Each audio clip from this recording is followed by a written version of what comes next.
Selamat pagi Bapak dan Ibu, saat lagi kita akan memulai untuk gladi bersih. Kami mohon berkenan kesediaannya untuk menjadi dummy atau pelaku sebanyak 5 orang yang akan duduk di meja tengah.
To all of our media friends, we'd like to welcome you to please stand by at the designated area. Thank you.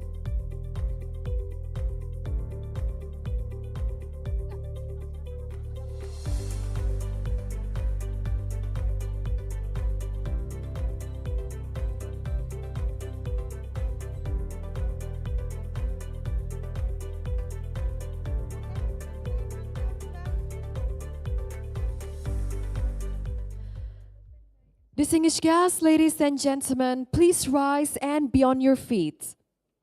And together, let us sing Indonesia's national anthem, Indonesia Raya. Bapak Ibu sekalian dimohon untuk berdiri. Bersama-sama, mari kita nyanyikan lagu kebangsaan Indonesia, Indonesia Raya.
Thank you. You may now be seated.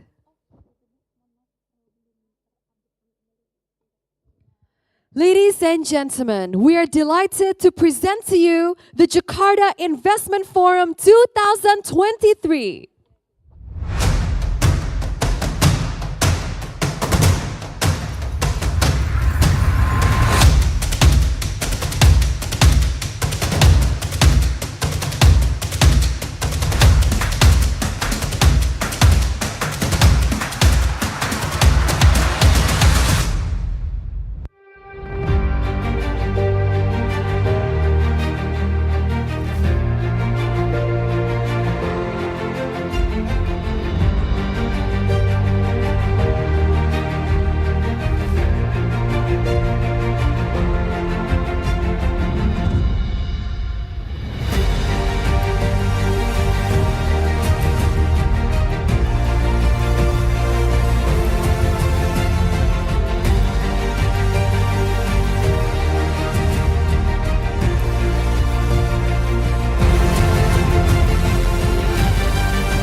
Jakarta, a dynamic and bustling city that serves as the political, economic, and cultural heart of Indonesia, has been experiencing significant urban development and economic growth, positioning itself as an emerging global metropolis.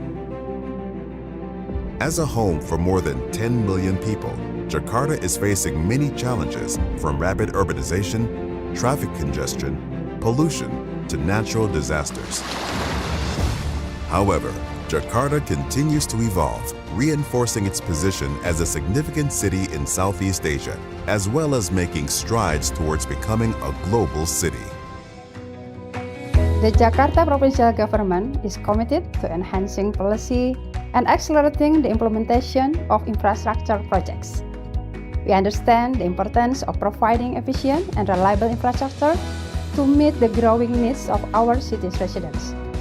By boosting investment and our strategic projects, we aim to enhance the quality of life for all Jakarta citizens and propel the city's development towards a sustainable and thriving future. As the economic and financial center of Indonesia, Jakarta contributes a significant portion of the country's GDP by 16.92% on the first quarter of 2023, standing on the top of 3 GDP among other Southeast Asian cities. Asserting Jakarta's role as focal point of opportunity and connectivity in Southeast Asia, Jakarta is making an attempt to advance ASEAN's vision by hosting Mayors and Governors meeting of the ASEAN Capital MGMAC 2023. Aligning with MGMAC 2023 goals in achieving economic growth that promote better living conditions and inclusivity, Jakarta has been committing to strengthen the regional economics by issuing several investment-friendly regulations that providing hassle-free business assistance. Jakarta provincial government, together with the strategic partner, will act as a catalyst in facilitating investment opportunity and nurturing an ecosystem that promote collaboration with potential investors. Establishing the position as gateway hub in Southeast Asia, Jakarta actively engages and participates in global forums. Taking global city and beyond as a main theme, Jakarta provincial government holds the 3rd Jakarta Investment Forum, which offers Jakarta's promising projects and great opportunities of collaborations. Join us in exclusive discussions led by experts and policymakers to discuss investment trends and development. Expand your business and network. Be a part of a global-scale business city, Jakarta.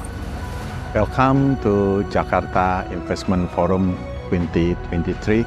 Be a part of our transformation journey into global city and beyond. Sukses Jakarta untuk Indonesia. We proudly present to you Jakarta Investment Forum 2023.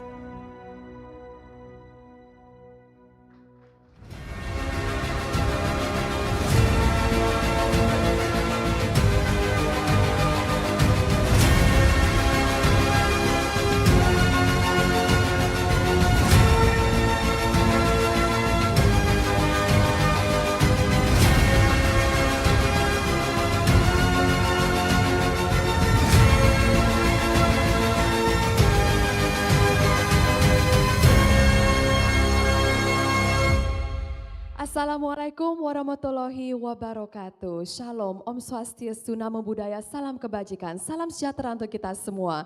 Distinguished guests, ladies and gentlemen, all excellencies, we'd like to welcome you to the Jakarta Investment Forum 2023. Allow me to introduce myself. So my name is Amelia Yahya, and I'm a true Jakartan, of course. And I'm so incredibly honored, so very happy to be here, to be a part of this incredible day and this very productive forum, especially with everyone here here with a great crowd of your caliber. So ladies and gentlemen, as we all know, and as we welcome each and every single one of you, those of you attending with us in the ballroom, as well as those joining us here online, as this event is being live streamed on Zoom virtual meeting, as well as it is being broadcasted on the Pemprov DKI Jakarta and Layanan Jakarta YouTube channels. So to start, allow me to extend our warmest welcome to His Excellency Mr. Lambert Grins, the Dutch Ambassador to Indonesia, and Her Excellency Mrs. Gina Jamoralin, the Ambassador Designate of the Republic of the Philippines to Indonesia. His Excellency Mr. Prapan Dishatat, the Ambassador of Thailand to Indonesia, and the Secretary of the Ministry of State-Owned Enterprises of the Republic of Indonesia, Mr. Rabin Hatari. The Acting Governor of Jakarta, Mr. Heru Budi Hartono, whom will be joining us shortly, as well as the Deputy Minister for Regional Development of the Ministry of National Development Planning, or Bappenas, Mr. Himawan Hariyoga Joyokusumo, and the Deputy Minister for Investment Climate Development of the Ministry of Investment of the Republic of Indonesia, Mr. Yuliot Tanjung. The Indonesian National Energy Council member, Dr. Satya Widyayuda, and the head of Jakarta Regional Legislative Council, Mr. Prasetyo Edi, the Assistant Governor of Bank Indonesia, Mr. Diki Kartikoyono, and the Provincial Secretary of Jakarta, Mr. Joko Agus Setiono. The head of Bank Indonesia's DKI Jakarta Province, Mrs. Arliana Abubakar, and all assistants to the Provincial Secretary and all officials of the Jakarta Provincial Government, and all of our dearest panelists and speakers, distinguished guests, ladies and gentlemen.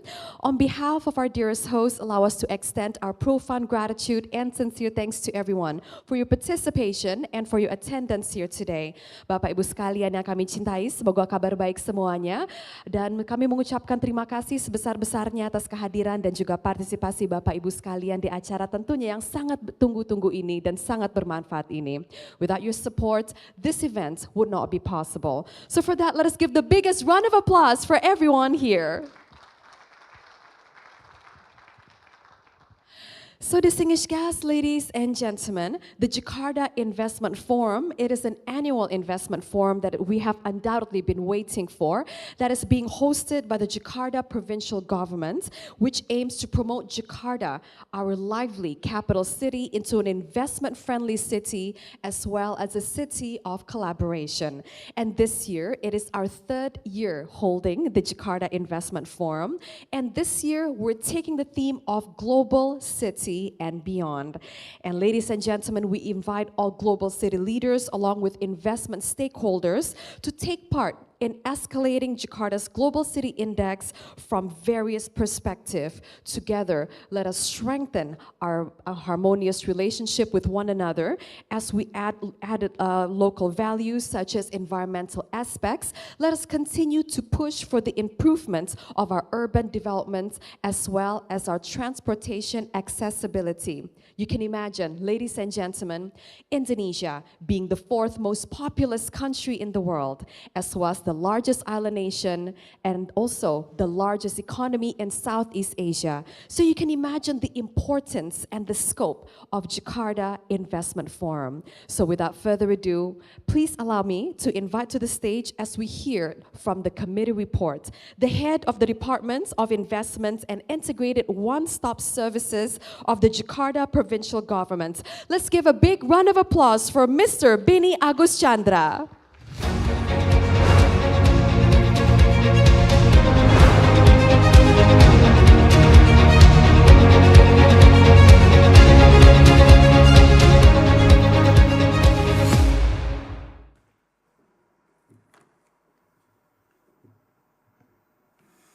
Assalamualaikum warahmatullahi wabarakatuh. Salam kebajikan, salam sejahtera bagi kita semua. Selamat pagi. Yang terhormat Deputi Bidang Pengembangan Iklim Penanaman Modal Kementerian Investasi, Bapak Yuliot Tanjung, Anggota Dewan Energi Nasional Republik Indonesia, Dr. Insinyur Satya Widyayuda, Sekretaris Daerah Bapak Joko Agus Setiono, Kepala Kantor Bank Indonesia Provinsi DKI Jakarta, Ibu Arliana Abu Bakar, Bu Asisten, para asisten dan hadirin semua, mewakili penyelenggara Jakarta Investment Forum 2023, suatu kehormatan bagi saya untuk menyampaikan apresiasi sebesar-besarnya kepada para tamu undangan, pembicara, serta kolaborator yang telah meluangkan waktu untuk menghadiri Jakarta Investment Forum hari ini. Perkenankan saya untuk mengambil kesempatan ini untuk menyampaikan secara singkat mengenai Jakarta Investment Forum tahun 2023. Jakarta Investment Forum tahun ini adalah forum investasi tahunan yang diinisiasi oleh Pemprov DKI Jakarta guna menginformasikan kepada publik serta mempromosikan kota Jakarta sebagai kota yang ramah investasi dan secara khusus menjaring serta mengeksplorasi peminatan investasi dari calon investor terhadap berbagai peluang investasi di Jakarta, termasuk berbagai proyek-proyek pemerintah Provinsi DKI Jakarta pada sektor infrastruktur, properti, dan energi yang dikelola oleh Badan Usaha Milik Daerah Provinsi DKI Jakarta. Forum ini diselenggarakan oleh Dinas Penanaman Modal Provinsi DKI Jakarta dan secara khusus oleh unit pengelola Jakarta Investment Forum, salah satu unit di bawah DPM PTSP dan terlaksana dengan melibatkan berbagai mitra strategis pemerintah Provinsi DKI Jakarta. Tahun ini Jakarta Investment Forum mengangkat tema Global City and Beyond untuk menginformasikan kepada masyarakat mengenai komitmen dan upaya Pemprov DKI Jakarta untuk mewujudkan Jakarta sebagai kota global dengan memperkuat peran Jakarta sebagai pusat bisnis dan ekonomi global pasca pemindahan ibu kota ke depannya. Dapat saya sampaikan bahwa kegiatan Jakarta Investment Forum tahun 2023 terdiri dari dua bagian. Kegiatan yang pertama adalah Jakarta Investment Forum Exhibition, di mana kami mengkoordinasikan kegiatan pameran 10 proyek potensial dari 3 BUMD, yaitu PT MRT, PT Pembangunan Jaya Ancol, dan PT Transportasi Jakarta yang telah dilaksanakan pada tanggal 11-13 Juli serta 25-27 Juli tahun 2023. Adapun kegiatan Jakarta Investment Forum Exhibition tersebut terdiri dari pameran dan proyek booth, presentasi proyek one-on-one meeting, serta peminat atau calon investor, serta kunjungan lapangan ke lokasi proyek. Dengan bangga kami menginformasikan bahwa Jakarta Investment Forum Exhibition telah berhasil menjaring 162 peminat dan memfasilitasi 51 one-on-one meeting antara calon investor dengan 3 BUMD kami. Dan selanjutnya puncak dari rangkaian kegiatan Jakarta Investment Forum tahun 2023 adalah JIF Plenary yang kita hadiri bersama pada hari ini. Sebuah konferensi sekaligus forum diskusi antara Pemprov DKI Jakarta, pemerintah pusat, entitas bisnis, mitra pemerintah, serta private sector nasional dan internasional dalam bentuk plenary discussion, thematic discussion, workshop, and project booth. Pada akhirnya kami ingin mengucapkan terima kasih kepada mitra strategis kami Bank Indonesia, Kementerian Investasi, dan kolaborator lainnya, serta tentu para narasumber dan pengisi acara juga seluruh pihak yang turut membantu atas terselenggaranya forum ini. Sekali lagi, Jakarta Investment Forum 2023 hadir dan mengajak Anda semua untuk datang berkolaborasi dengan Jakarta. Sukses Jakarta untuk Indonesia. Terima kasih. Wassalamualaikum warahmatullahi wabarakatuh. Terima kasih banyak Bapak Beni Agus Chandra. Thank you very much for your insightful committee reports. And distinguished guests, ladies and gentlemen, next, it is only with the greatest pleasure and honor that we shall invite to the stage the Deputy Minister for Investment Climate Development of the Ministry of Investments of the Republic of Indonesia. Please let us give a big round of applause for Mr. Yuliot Tanjung to deliver his keynote remarks.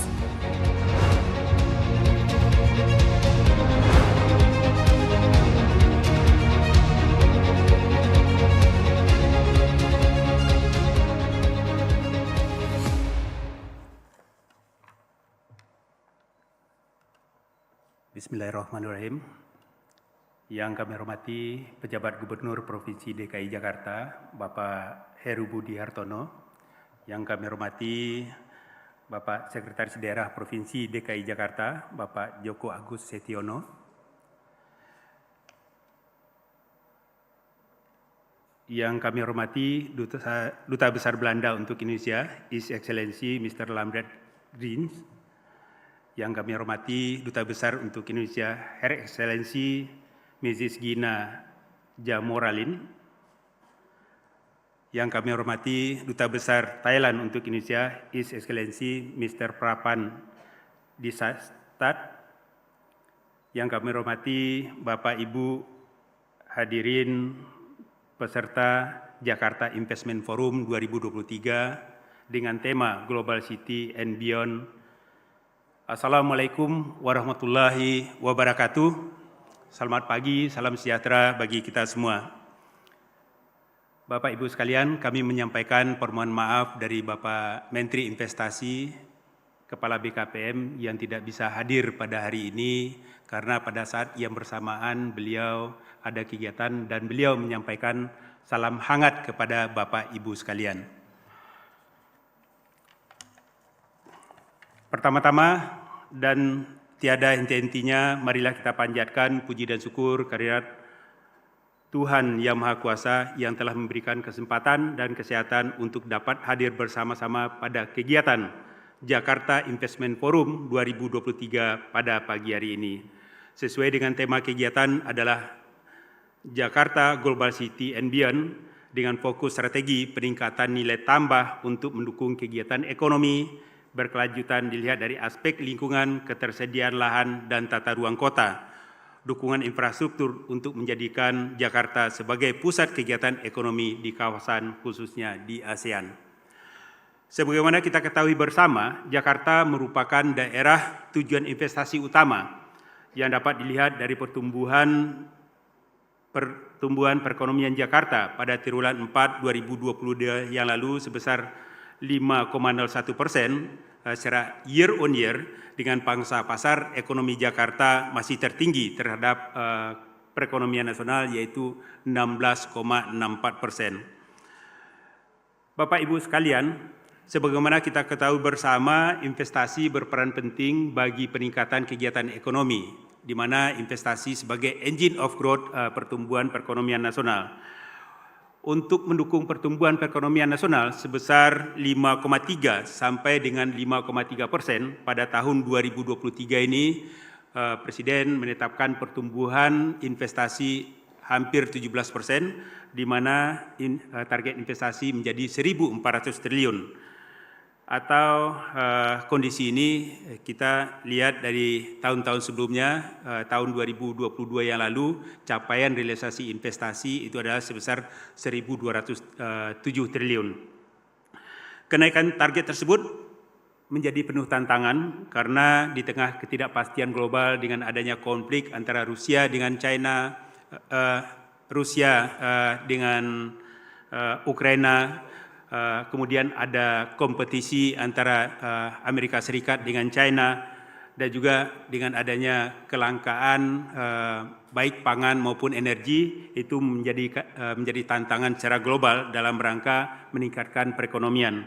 Dan di dalam negeri sendiri terdapat juga pada tahun 2023 dan 2024 ini merupakan tahun politik, di mana pada umumnya pada tahun politik investor masih wait and see untuk melakukan kegiatan investasi. Tentu dengan berbagai kebijakan yang dilakukan oleh pemerintah, kita mengharapkan terobosan-terobosan yang diberikan itu bisa disambut baik oleh investor untuk melakukan kegiatan investasi di Indonesia, khususnya bagaimana mengarahkan investasi ke DKI Jakarta.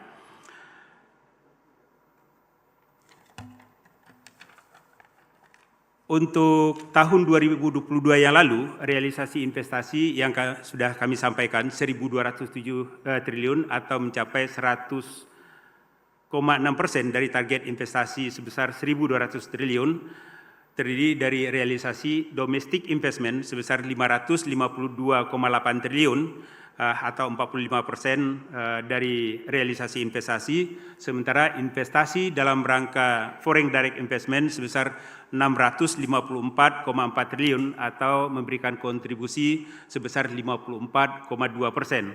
Sebaran investasi tersebut untuk investasi luar Jawa mencapai 52,7%, ini lebih besar, dan Pulau Jawa sebesar 47,3% atau dengan realisasi investasi sebesar 570,9 triliun.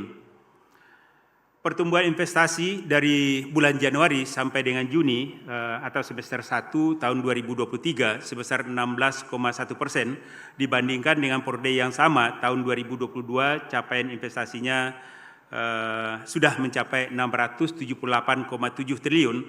Capaian investasi tersebut sudah mendekati 49%. Kami mengharapkan dengan kolaborasi baik pemerintah pusat, kementerian lembaga dan juga pemerintah daerah termasuk pemerintah DKI Jakarta, bagaimana kita bersama-sama bisa mencapai target investasi yang 1.400 triliun ini.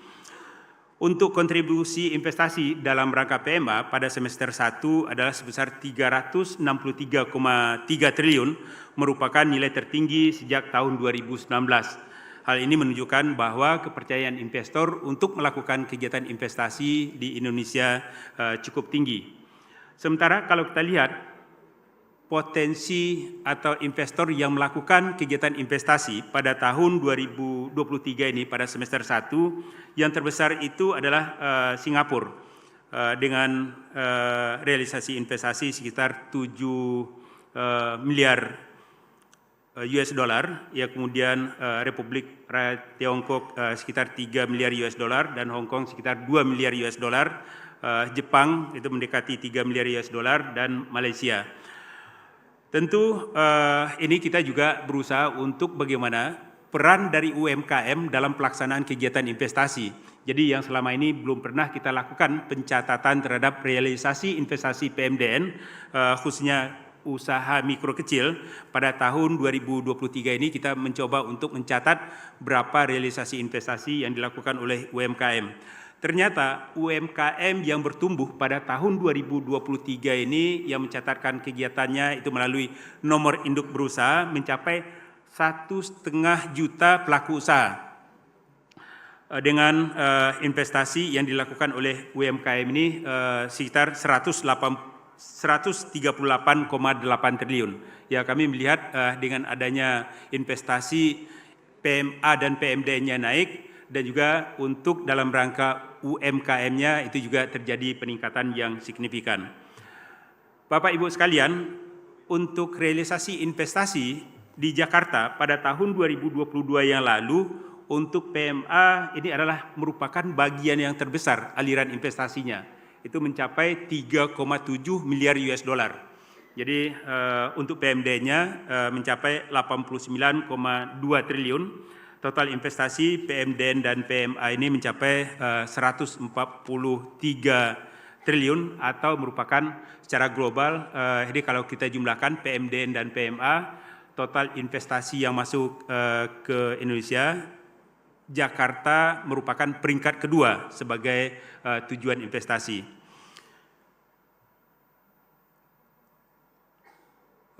Bapak Ibu, dengan adanya arahan Presiden juga bagaimana kita membangun Indonesia itu tidak hanya Jawa sentris, tetapi ini adalah Indonesia sentris. Jadi berbagai kebijakan ini sudah dilakukan, diantaranya adanya pemindahan ibu kota dari DKI Jakarta ke ibu kota Nusantara. Tentu ini merupakan bagian strategi kita untuk mencapai Indonesia maju pada tahun 2045.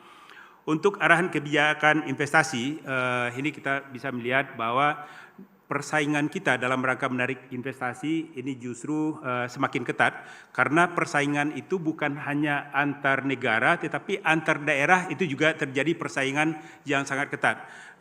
Di samping kita menyediakan berbagai fasilitas investasi, baik tax holiday, tax allowance, investment allowance, itu merupakan sweetener bagi pelaksanaan kegiatan investasi, ternyata itu belum cukup. Ini kita juga harus memberikan pelayanan yang lebih mudah kepada pelaku usaha. Kalau kita bandingkan ini aliran investasi yang negara-negara yang mudah atau daerah-daerah yang mudah dalam memberikan pelayanan investasi, ternyata itu menjadi tujuan utama kegiatan investasi di samping ketersediaan infrastruktur. Ini juga terlihat dari aliran investasi ke DKI Jakarta. Kita berikan aplaus untuk DKI Jakarta.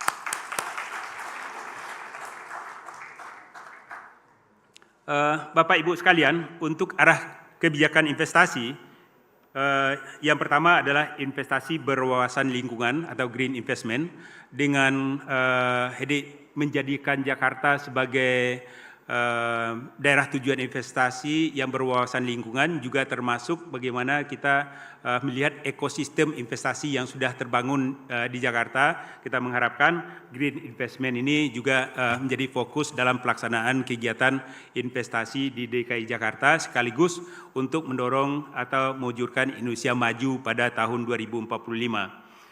Kemudian kita juga strategi yang kedua adalah hilirisasi sumber daya alam. Jadi ini bukan kita hanya menjual bahan mentah ke luar negeri, tetapi ini juga dengan adanya kolaborasi investor-investor yang sudah berpengalaman dalam rangka hilirisasi dan juga industrialisasi nilai tambah. Kita harapkan dengan adanya kolaborasi secara global ini akan menjadikan Indonesia ekonominya cukup kuat, dan juga nanti dampaknya adalah menjadikan Indonesia maju. Indikatornya salah satunya adalah kesejahteraan masyarakat dengan menjadi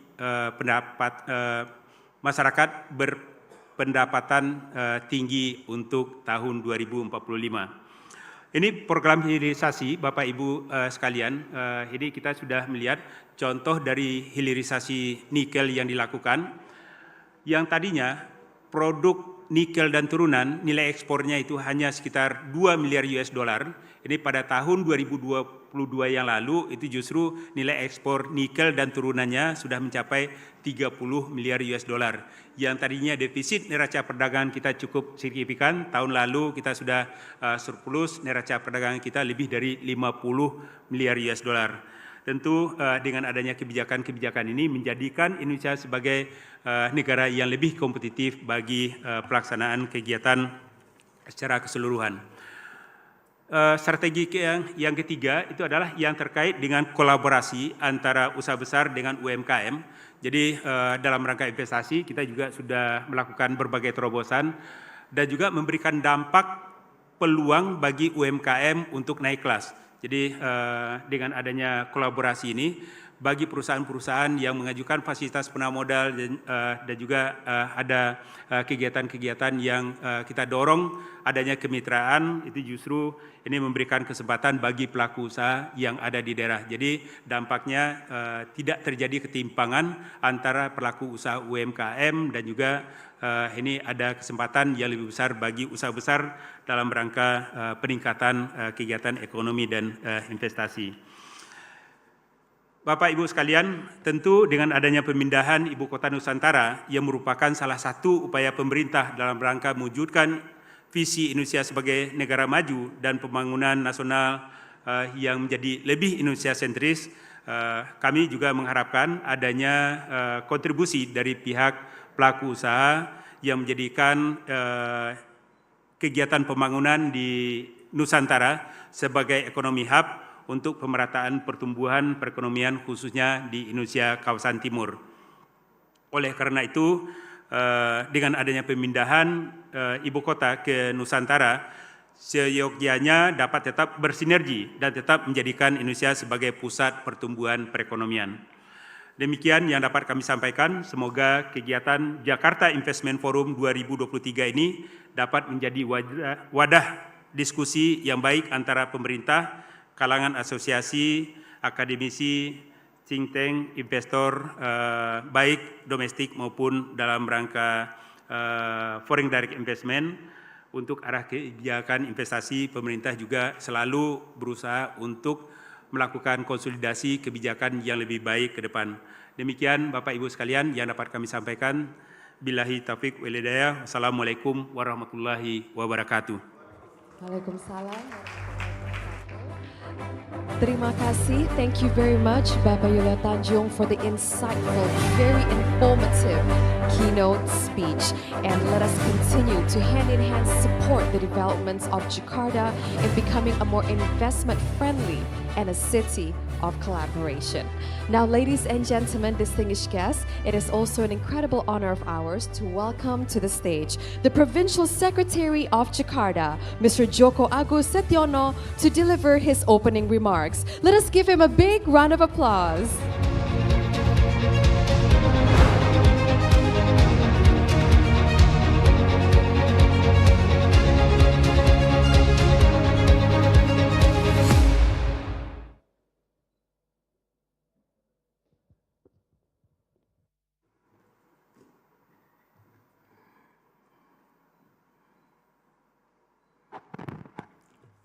Bismillahirrahmanirrahim.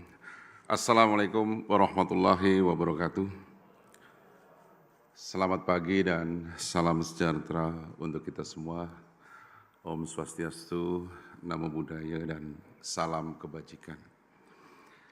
Yang terhormat para duta besar dan perwakilan negara sahabat, terima kasih kehadirannya. Deputi Bidang Pengembangan Iklim Penanaman Modal Kementerian Investasi Republik Indonesia, Bapak Yuliot Tanjung. Sekretaris Kementerian BUMN Republik Indonesia, Bapak Rabin Hatari.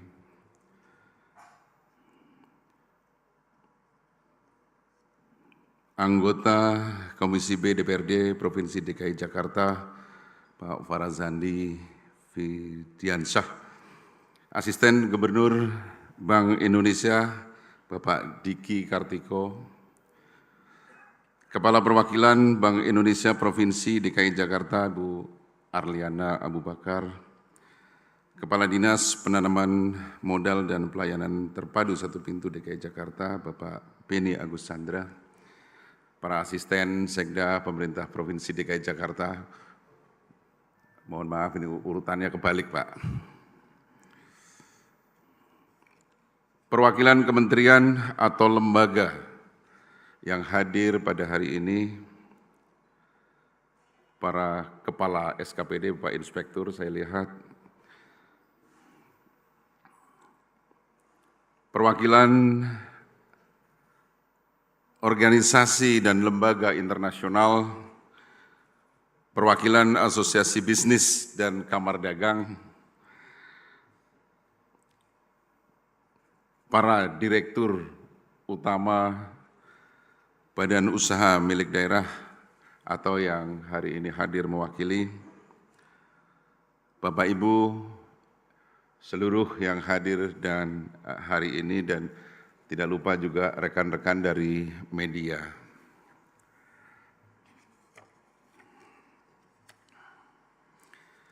Marilah kita panjatkan puji syukur kehadirat Allah Subhanahu wa Ta'ala, Tuhan yang Maha Kuasa, yang pada hari ini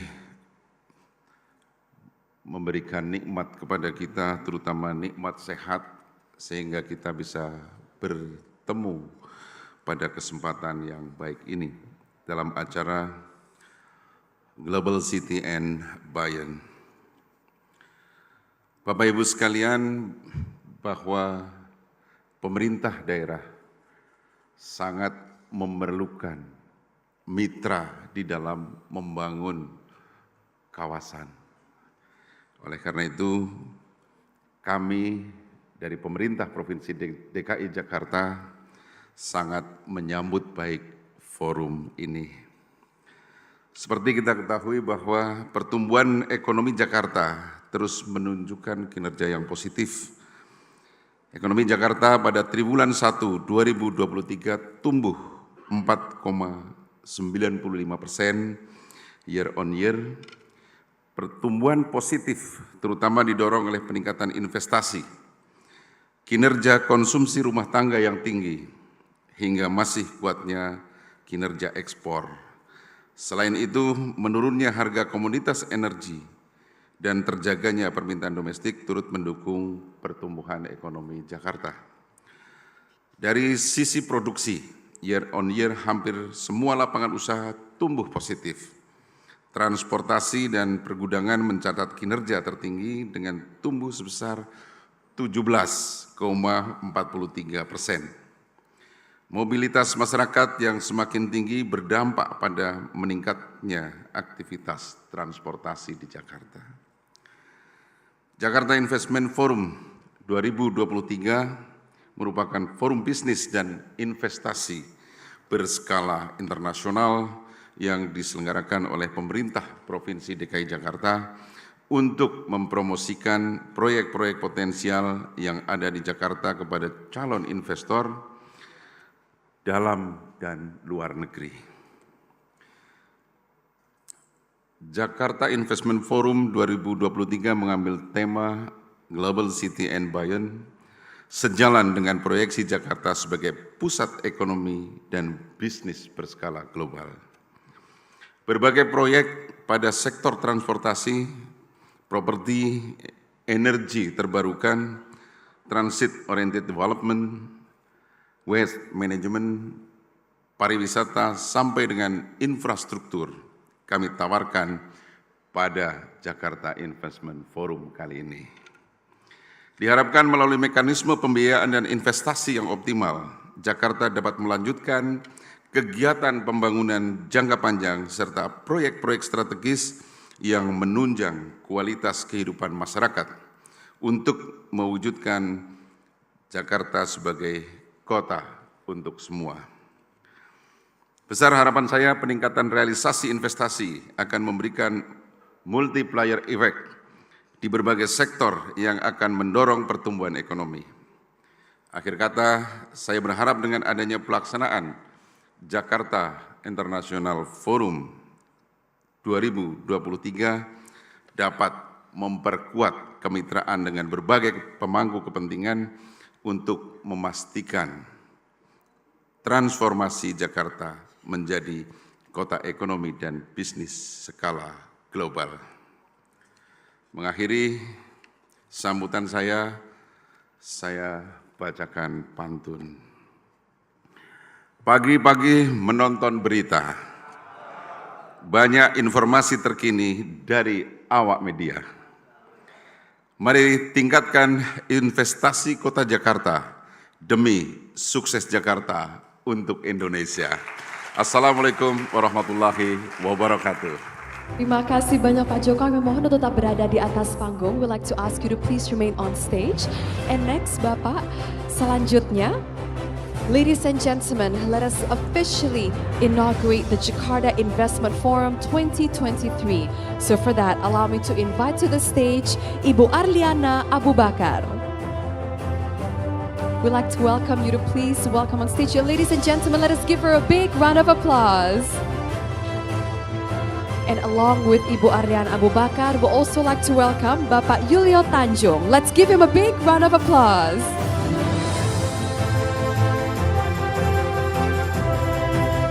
Along with Bapak Yuliot Tanjung, we'd also like to welcome Ibu Sri Haryati. Let's give her a big round of applause.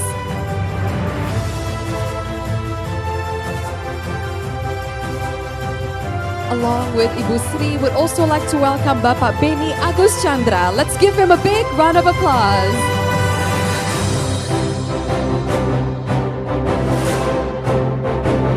Ladies and gentlemen, so on my count, please hit or strike the drums. Are we ready? Baik, kita sudah siap ya. And let's do the countdown now.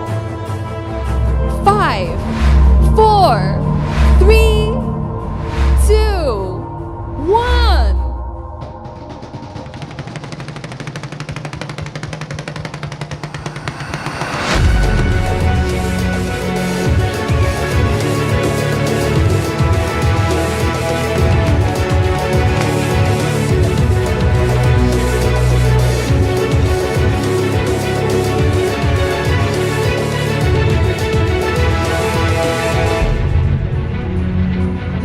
Gentlemen, the Jakarta Investment Forum 2023 is officially in session. Let's give all of us here the biggest round of applause. What a great day for Jakarta and all of us. And now, Bapak Ibu, we'd like to ask you to please join us to the center stage and let us capture this great moment together with a photo session. Kami persilakan kepada teman-teman fotografer dan media untuk mengabadikan momen ini.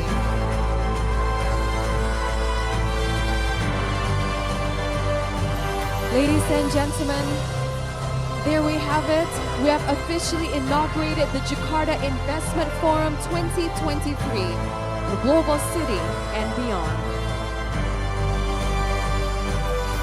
May future collaborations and partnerships continue to be fruitful, successful, and everlasting.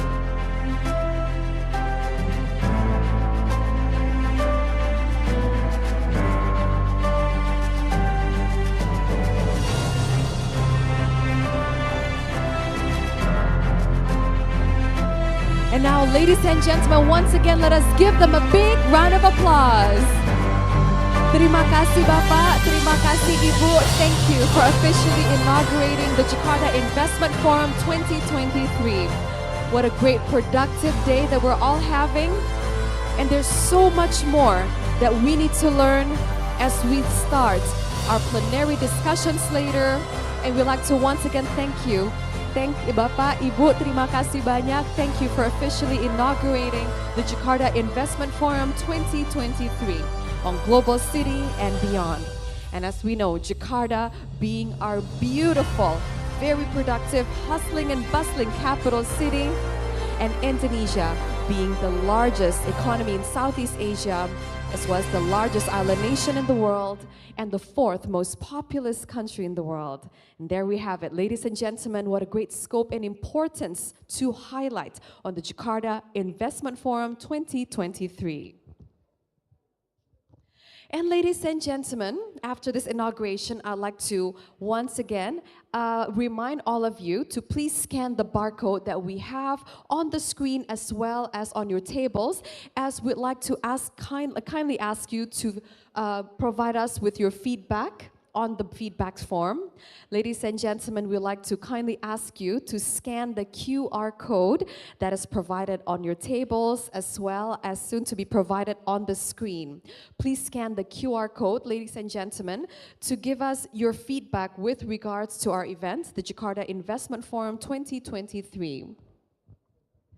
And on this occasion, ladies and gentlemen, I'd also like to remind you that today we're going to have a very productive day. So after lunch later at 1:30 p.m., we will have our thematic discussion. So our first thematic discussion will be on unlocking a net zero Jakarta, which will be held in this very ballroom. Meanwhile, on our second thematic discussion will be on the future global city, on seizing infrastructure investment opportunities in Jakarta, which will be held in Caroline Ballroom 2.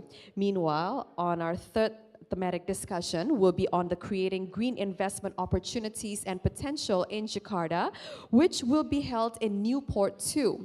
And our workshop on sustainability reporting for companies will commence in Newport 1. And distinguished guests, ladies and gentlemen, and on this occasion, I'd like to once again extend our profound gratitude and sincere thanks to everyone for your participation and for your attendance here today.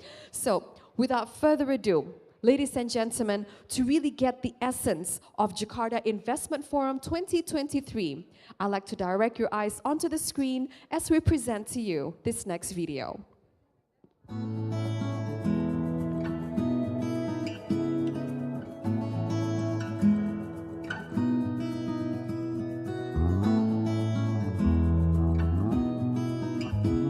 This event is proudly held by Jakarta Investment Center as part of the Department for Investment and Integrated One-Stop Services, Jakarta Provincial Government.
So there you have it, ladies and gentlemen, what incredible progress all the days that we've taken and the development to reach this day, and that is to officially celebrate as we've inaugurated the Jakarta Investment Forum 2023.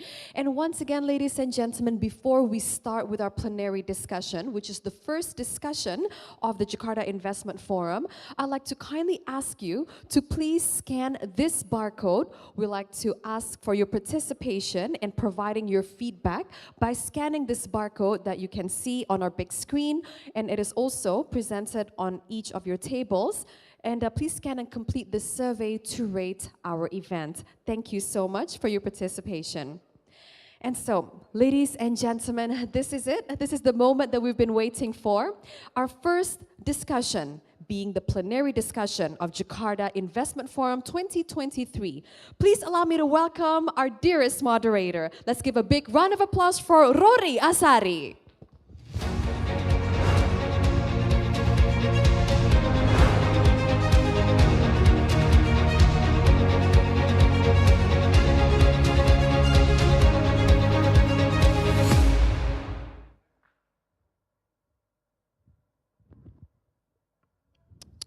All right, good morning ladies and gentlemen.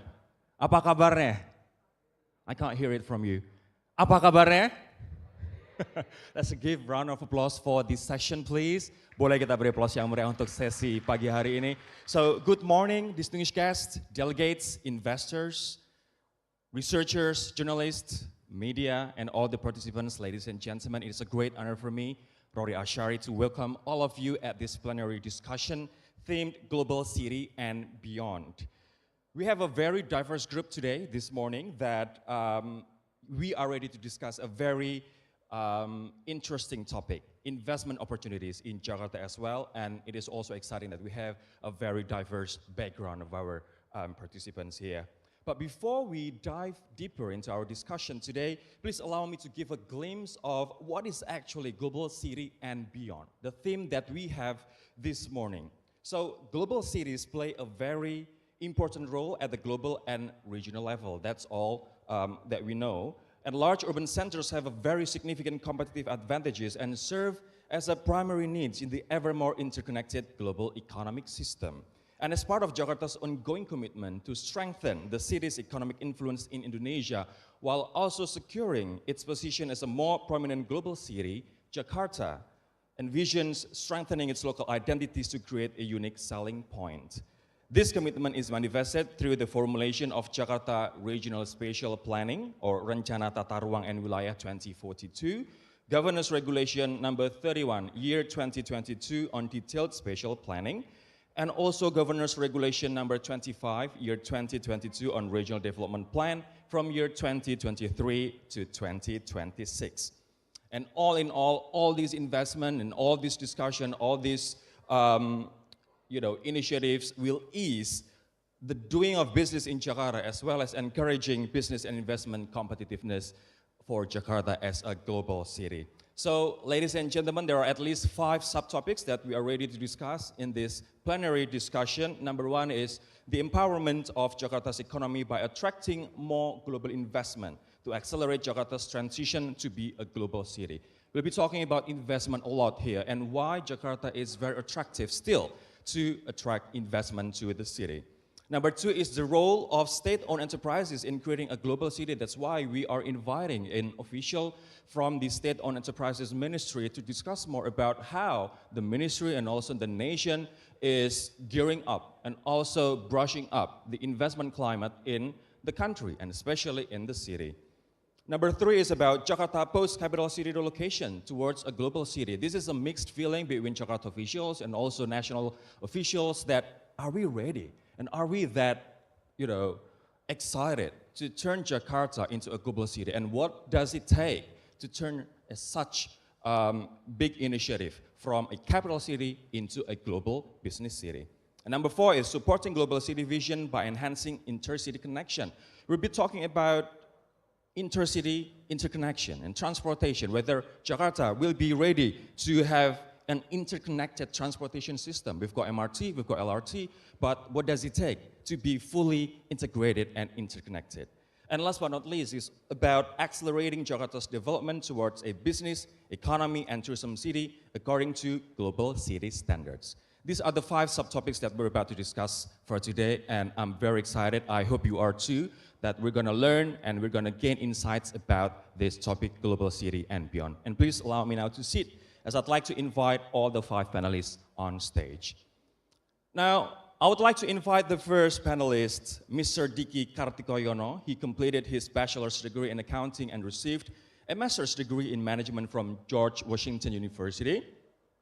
Pak Diki started his career at Bank Indonesia in 1995. He is currently serving as head of the Payment System Policy Department since 2023. Pak, welcome. Good morning. I haven't invited, but he's very excited to share his insights to us. And moreover, he has served as head of the Human Resources Department, head of Bank Indonesia London Representative Office from 2020 to 2022, and head of Strategic Management and Governance Department from 2022 to 2023. Let's give a big round of applause once again for Mr. Diki Kartikoyono, Assistant Governor of Bank Indonesia. And our next panelist would be Mr. Rabin Hattari. He is a secretary of the Ministry of State-Owned Enterprises who was appointed on May 24th, 2023, just recently. Bachelor of Arts in Economics and Mathematics from the University of Georgia, Master of Management at the University of Indonesia, and holds a PhD in Economics at George Mason University. And prior to holding his current position, he was an expert staff for industry since 2021, Asian Development Bank in Manila since 2010, with his last position being Senior Economist, Regional Cooperation and Integration Division, Sustainable Development and Climate Change Department. Without further ado, please help me to give a big round of applause for Mr. Rabin Hattari, Secretary of the Ministry-Owned Enterprises of the Republic of Indonesia.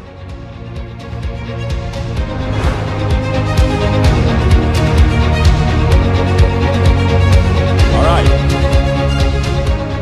While we're waiting for Pak Rabin Hattari, I'd like to move on to the third panelist. The third panelist was supposed to be Mr. Himawan Haryoga, but at this special occasion, he will be represented by Mr. Osmar Muazzin Mungkasa, the Chief Expert Planner, Ministry of Development Planning, or Bappenas. Holding a master's degree in urban and regional planning from the University of Pittsburgh and PhD in public economics from the University Indonesia, Mr. Osmar was appointed as Deputy Governor of Jakarta for Spatial Planning and Environment in November 2015. He held several key managerial posts at the central government of Indonesia. Mr. Mungkasa was appointed as the Director of Planning and Budgeting at the Ministry of Housing from 2010 to 2013. He also acted as the Chief Resilience Officer of Jakarta Berketahanan or Resilient Jakarta, whose responsibility is to ensure the coordination and formulation of Jakarta Resilience Strategy document. Ladies and gentlemen, please welcome Mr. Osmar Muazzin Mungkasa, Chief Expert Planner, Ministry of Development Planning, Bappenas. Pak Osmar, thank you so much.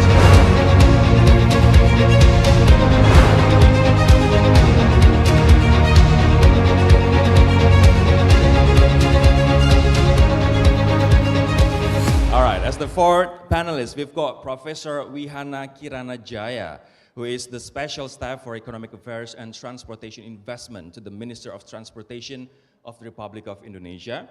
Previously, Professor Wihana served as the Dean of the Faculty of Economics and Business at UGM, Yogyakarta, from 2012 to 2016, Deputy Dean for Collaboration and Business Development, still from the same university, and Director of the Center for Economic Studies and Public Policy. Professor Wihana was appointed to the Board of Commissioners members of PT Pelabuhan Indonesia 4 in 2017. He has also been appointed as a Commissioner of PT Angkasa Pura 1 in 2020. Without further ado, please welcome Professor Wihana, Special Staff to the Minister for Economic Affairs and Transportation Investment.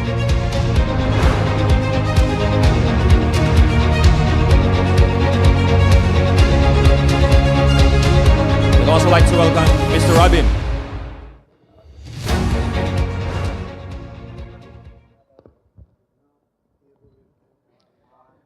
And last but not least, we have the last panelist, Head of Board for Regional Enterprises Development, Jakarta Provincial Government, Dr. Nasruddin Joko Surjono.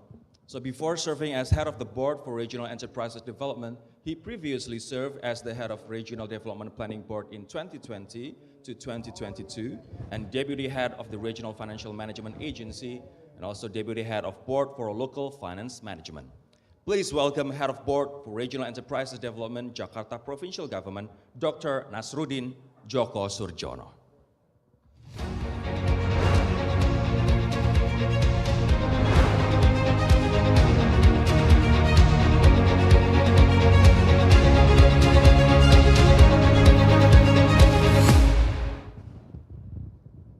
I'd like to give a bit of intro about our, rule of thumb for our discussion for today, that each panelist will be given 10 minutes allocation to present their materials, and you are invited to ask or to drop questions on our Q&A session that follow the discussion session later if the time permits. But for now, I'd like to invite the first presenter, the first panelist to present his presentation for 10 minutes.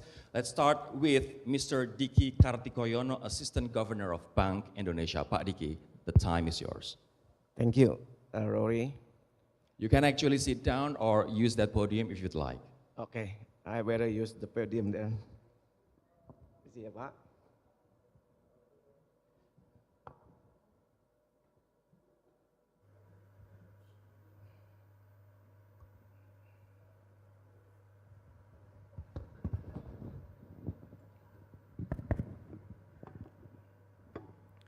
Ladies and gentlemen, distinguished speakers, distinguished guests, thank you for having me this morning.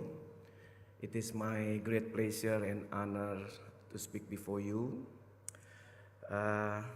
Talking about Jakarta is always interesting. As a capital city, Jakarta has been an attractive destination for investment due to its growing economy and various sector of development. Some of key factors that have been significantly contribute to the development of Jakarta include technology, such as fintech that I will talk later, real estate, infrastructure, consumer goods, and of course manufacturing. Let me update on the digital development and fintech development to give a sense of progression about the capacity, the capability, and also about the potential, how it be empower the economic development of the country. Let me start with the digitalization. Speaking of digitalization, I believe that the future is already here in Jakarta. During the pandemic, shift in preference has been visible with digital payments like QR code, digital banking, and many e-commerce platforms have gained traction. We are a country with almost 70% of population at their productive age, demographic dividends, which is prone to absorb digitalization. The future of money and payments are undoubtedly digital. Next slide. As we can see on this slide, progress in domestic payment has been rapid.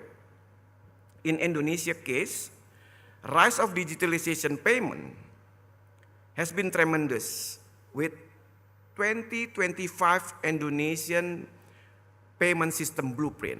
We already lay out blueprint for the public.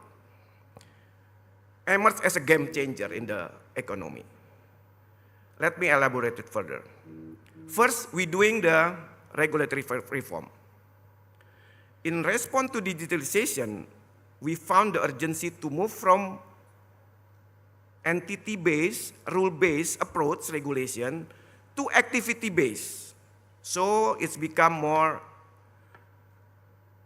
easier to get the license, to expand the business, and also, of course, doing the innovation. 135 regulations have been streamlined into only 8 regulation accordingly, providing more clarity to the industry to comply with the regulation. As a result, nowadays we have about 1,300 applications in a year to do the, innovation, all the expansion on the digitalization. Secondly, standardization. We have established a national standard QR. We call it CRIS, not QRIS, but CRIS. A QR code for Indonesian standard. Up to date, CRIS has been connecting about 37 million users and 27 million merchants. 92% growth as a micro enterprise include. Similarly, digitalization in transportation, Jaklingko in Jakarta, and government transaction, including a domestic credit card scheme, are ongoing. We have established a national open API payment standard, or we call it SNAP, on July 1st, 2022, to facilitate open interconnection between a player in the ecosystem. So everything now become 3I. We call it 3I: integrated, interconnected, and interoperated. That's become the real game changers in the payment system and of course in the digital environment. And we also established a new payment infrastructure for retail payment. We call it BI-FAST, as an instant secure transaction fee down by 60%, and provide settlement service in central bank money to about 123 members, 119 banks and 2 non-banks, representing about 94% of share. So the growth is quite significant, about 457 trillion rupiah in value within 2 months. Next slide. Having all of those development in our path, indeed the digitalization of the payment system is a key driver for the digitalization of government program. We talk about government institution now.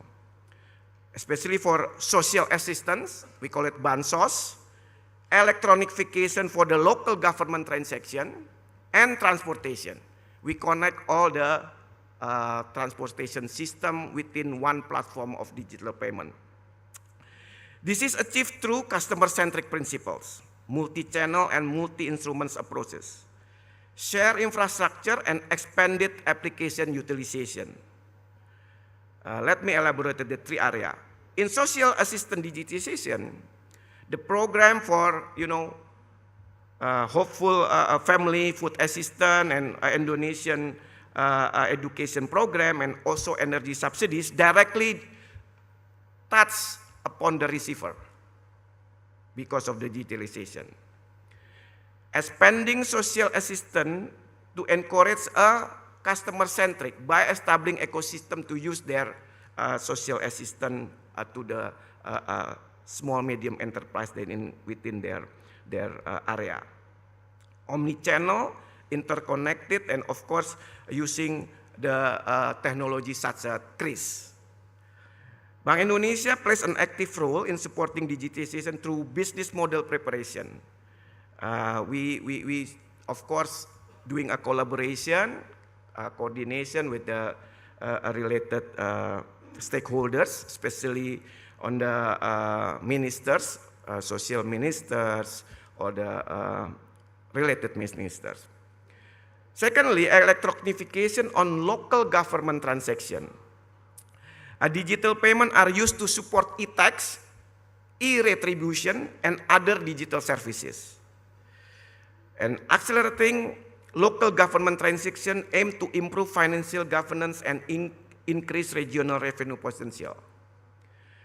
CRIS is widely used by 401 local governments for various transactions, parking fees, the retribution for the car, agrarian affairs, such as lands tax, spatial planning, and national lands agency.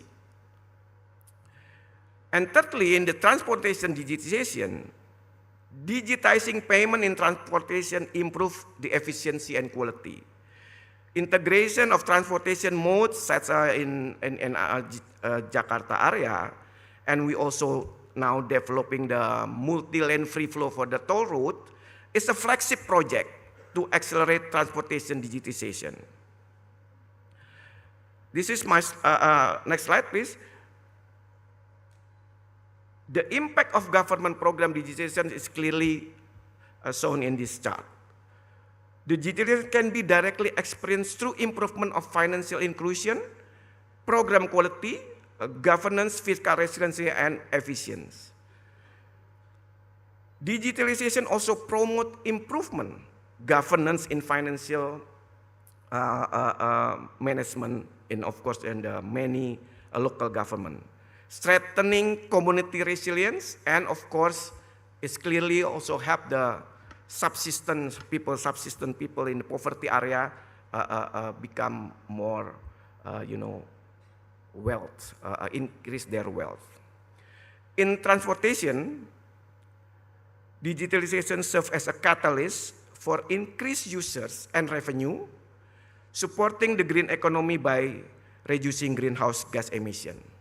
Let me stop here, and I think it's about the interest of time. I'm ready to answer questions, but let me also quote the Frank Sinatra song. If you can make it here, you can make it anywhere. Jakarta, not New York. Thank you. Thank you very much, Pak Diki, for your insightful facts and also data. Now, before we move on to the next panelist, I'd like to invite you once again, ladies and gentlemen, if later the time permits, you are invited to drop your questions or raise your hand. And this event is not only can be enjoyed offline, but also online, because we are transmitted and also broadcasted through our YouTube channel and also Zoom. So let's now move to the second speaker, Mr. Rabin Hattari, Secretary of the Ministry on Enterprises of the Republic of Indonesia. Pak Rabin, the time is yours. Thank you. I'll sit down. Good morning. How are y'all doing? Have a good time? Thank you. Now, I think the title is about how to make Jakarta to become a global city, right? Now, when one thinks about global city, one think about the likes of Singapore, right? One thinks the likes of Tokyo, New York, right? One thing that one can draw out of those cities is how easy it is, right? To get around those cities, how clean it is, right? Now, then again, in here, what is the role of the SOEs? Now, how can SOE be a part of Jakarta venturing into becoming a global city? So back in 2020, and let me recap this, when Pak Eric, as a Minister of SOE, took the helm of the Minister of SOE, we had this new roadmap. This roadmap basically mapped out what we plan to do the next 4 years back in 2020. We know that the role of the SOE, we have a dual mandate. SOEs in Indonesia has a dual mandate, which is we need to create value. That means that we need to provide dividends for the country's state coffer. Second, we need to be development agents. How do we do this? Right? To do this, we need to be able to innovate ourselves, to introduce new business models. Second, we need to be able to attract new technologies, right? By innovating new technologies. Third, we need to attract new investments, right? How do we attract new investments? We can attract new investment, whether that's domestic or foreign capital investments that can be collaborated through our Indonesia sovereign wealth funds, or going directly to our SOE. And lastly, we need to build our talent. These are the 4 components that will help Indonesian SOE to unleash its potentials to become the engine of growth of Indonesia. Now, with this roadmap, we look at how can we help Jakarta to become a global city. This is something that we in the ministry think, what are the key things that Jakarta is required to become a global city? First, Jakarta needs to become the economic center, because when you look around the global cities, it's usually a global city is also the economic center, right? In this case, it already has that ingredients.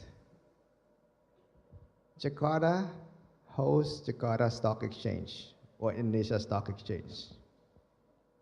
In fact, 23% of Jakarta Stock Exchange market caps belongs to our SOE. This is roughly about 14.3 billion US dollars, right?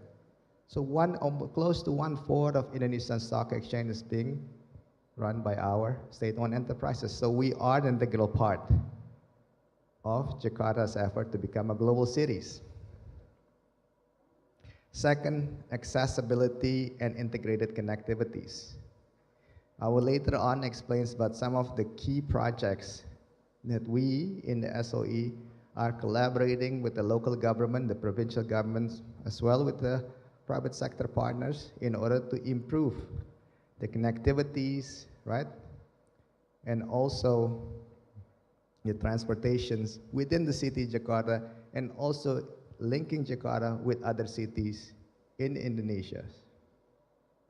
Third, livability and quality of life. And this is something I think is very important for Jakarta to establish itself as a global city. Next, please. This is a case study that we look at when we look at the light rail transit projects that we have with the city of Jakarta.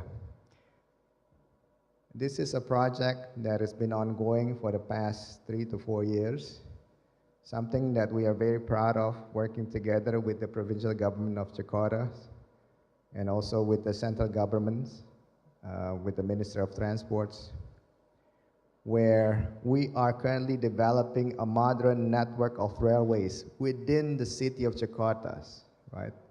With the hopes that this will be an integrated multimodal systems that will integrate it not only the light rail transit system, also with the Jakarta MRTs, with the Jakarta bus systems, and also with the Jakarta's commuter trains. Same the ones that you will find when you go to Hong Kong or Singapore, right? Now, we hope to launch this and open this hopefully by the mid of August. Right? We are also working, next one please. And this is another project that we are very proud of also. It's the first fast train high-speed railway project that we have, collaborating with also with our foreign partners, linking Jakarta to other cities to railway projects, right? Which is also making sure that Jakarta is connected and making sure that Jakarta becomes a global city. And this is ensuring that Jakarta not only becomes a global city, but can be also expanding its agglomerations, right? Its metropolitan expansions. Next, please. In transport also and logistic, in addition to transport, we also expanded the logistic part. We in the SOE also developing a modern seaport terminal to Jakarta that hopefully can enhance its logistics supports with the rest of the world. This is a good example of new pre-op development where our SOE port developer Pelindo is in collaboration with our foreign partner to expand the Priok port, the main seaport of Jakarta. They have finished the phase 1, which increased the capacity up to 1.5 million TEUs, and now currently in phase 2 for another 1.5 million TEUs. Next.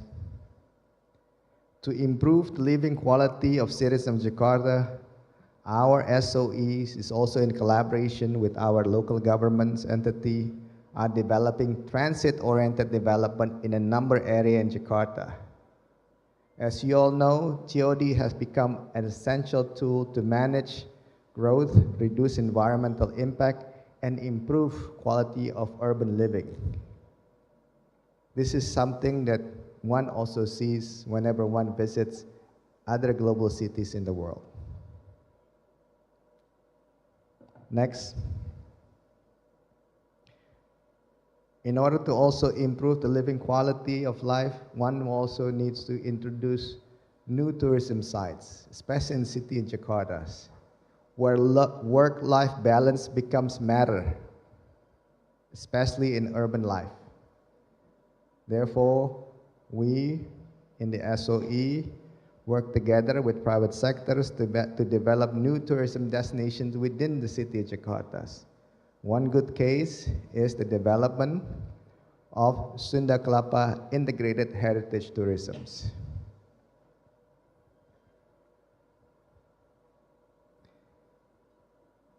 Next. Okay, so ladies and gentlemen, this infrastructural progress has not only eased mobility, provide new living space, introduce new idea of how to live in the global cities, but also attract foreign investments, creating new opportunities, strengthen Jakarta's positions on the global map. But you know what? We're not stopping here. The next phase of our journey in the SOE will focus on digital transformation and also on renewable energy. We in the SOE recognize the importance of harnessing technologies to enhance productivities, improve public services, and foster innovations. Therefore, our SOEs will collaborate with international tech giants, local startups, to create a vibrant digital ecosystems which allows Jakarta to emerge as a tech hub in the regions. Our SOE have also prioritized renewable energy, aligning with global sustainability goals. It is important to note that the transition towards cleaner and more efficient energy resources can position Jakarta as leader in the fight against climate change. With that note, I end my speech. Thank you very much. Thank you, Pak Rabin, for your insightful presentation, and it really reiterates the fact that SOE is indeed a big deal for Indonesia. As you mentioned, that 23% of emittents at the IDX, which is located in Jakarta, is run by SOE ministry. We can imagine how big and how matter our SOE ministry is, and the requirements for a global city requires also accessibility and integrated connectivity, which SOE is at the forefront of realizing that. As we see, LRT is going to be launched in August, and the fast train connecting Jakarta and also Bandung will be launched very soon as well. But the point about livability and quality of life, as Jakarta is also one of the most populated, in terms of the quality of the air, it's one of the worst in the world. We're going to be discussing on that and touching upon that to ensure and to make sure that we are doing our job in mitigating that fact. Now, let's now move on to the third speaker that we have. We're going to present Mr. Osmar Muadzin Mungkasa, Chief Expert Planner, Ministry of Development Planning, or Bappenas. Pak Osmar, the time is yours, Pak.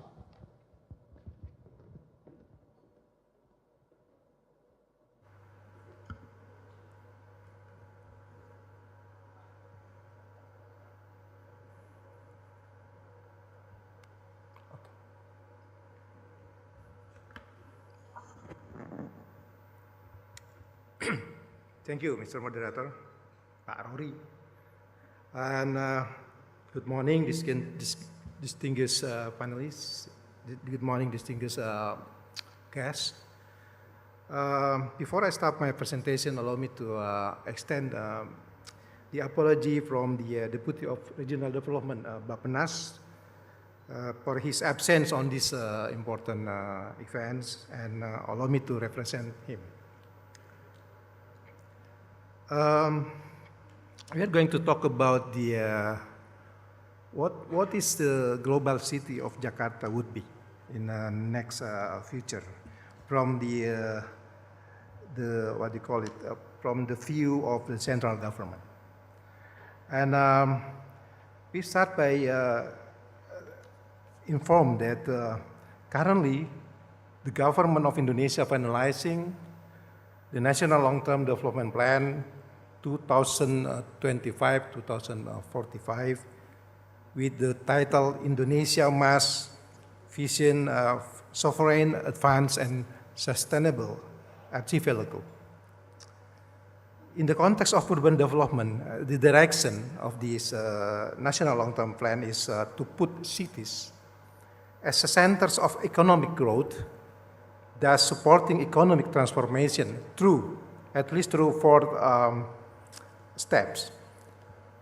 First is strengthening transportation infrastructure, connectivity, and digital connectivity. And the second is implementing inclusive and sustainable urban development with reference to the new capital. The third, development of dynamic institutional setting and strengthening of regulation on urban management. And of course, the last is the development of the new capital as an economic super hub. And then Jakarta, especially in the long-term development plan, would be developed by taking into account the policy guideline as follows.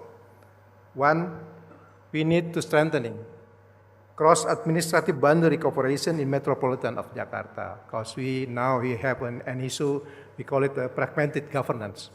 We have 3 provinces and 8 kabupaten and kota, cities in metropolitan of Jakarta.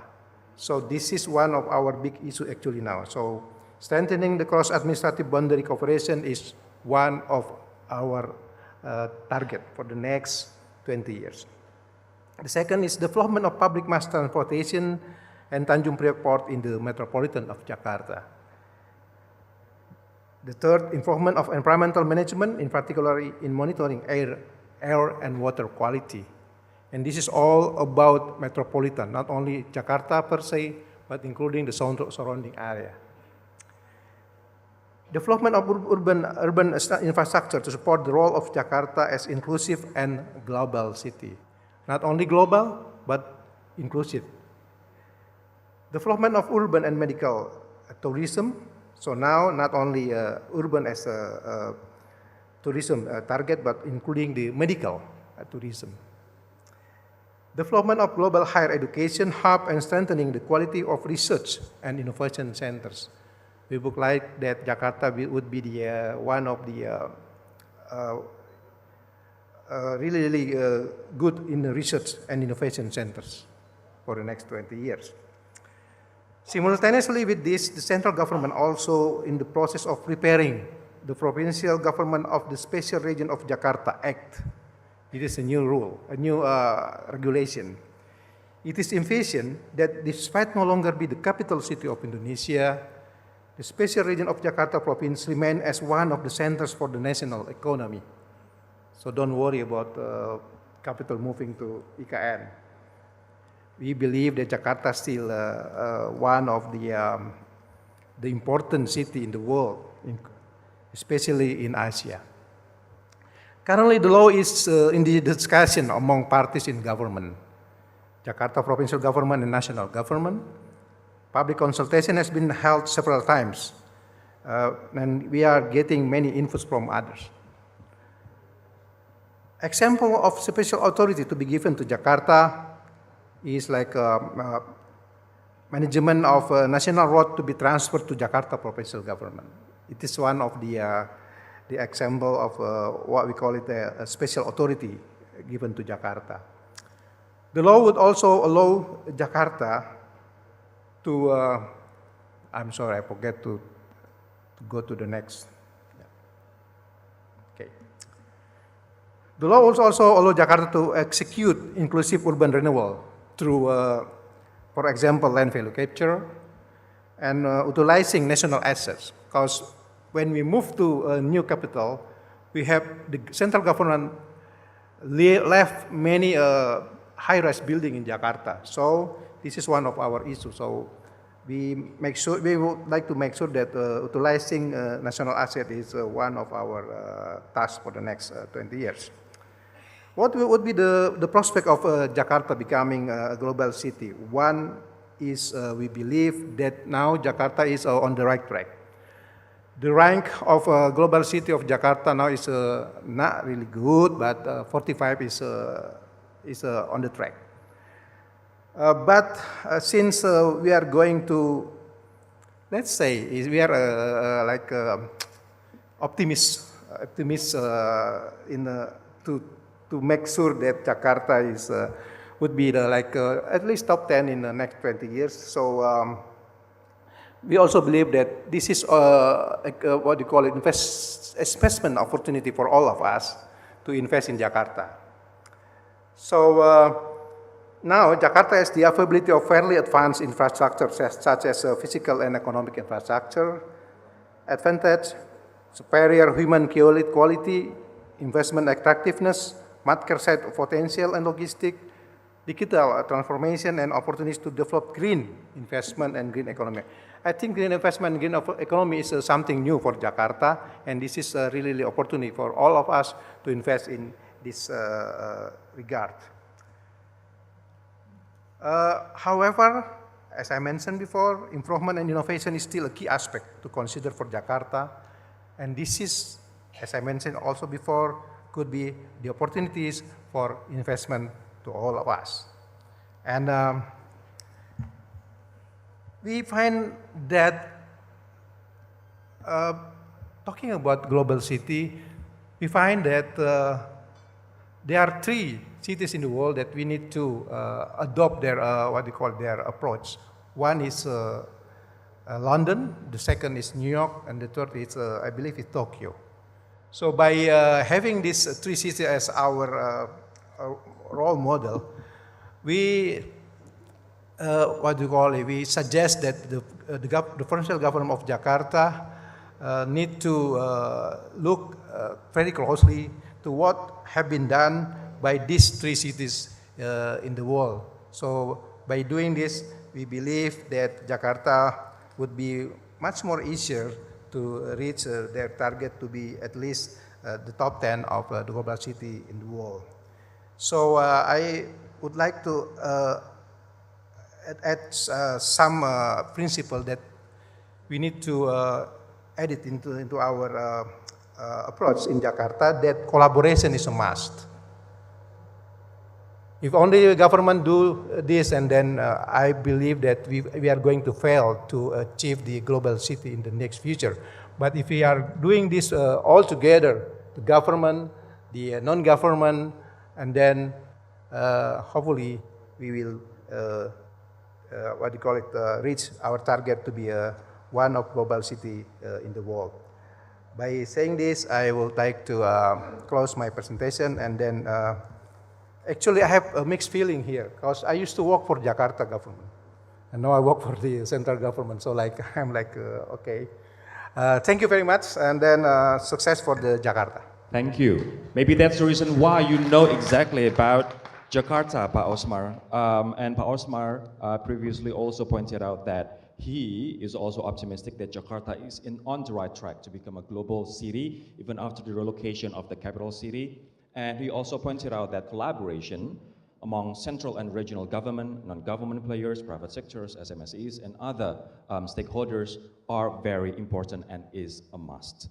Now let's move on to the 4th speaker, we've got Professor Wihana Kirana Jaya as the special staff to the Minister for Economic Affairs and Transportation Investment from the Ministry of Transportation, Republic of Indonesia. Prof. Wihana, the time is yours.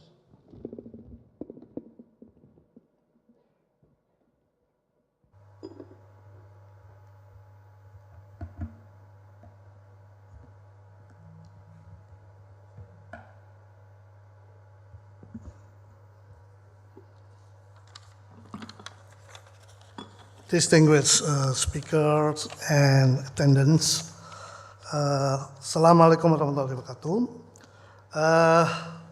First of all, I'd like to give a message from my minister. He is very appreciation with this program today, and best regards to all of you, from Budi Karya Sumadi as our Minister of Transportation. Okay. A second thing, I would like also to quote from Jane Jacob. Jane Jacob is one of the writer about city as one of place for laboratorium, try and error, failure and success, and city building and city design. And this is what a city is: bit and piece of supplement each other and support each other. So, in this morning, we have to make a collaboration, participation, inclusive and innovative. Okay, let me start. Minister of Transportation is not only for a regulator, but sometimes we also a builder. Sometimes we also are operator as well. So, when we're talking about Jakarta as a great city,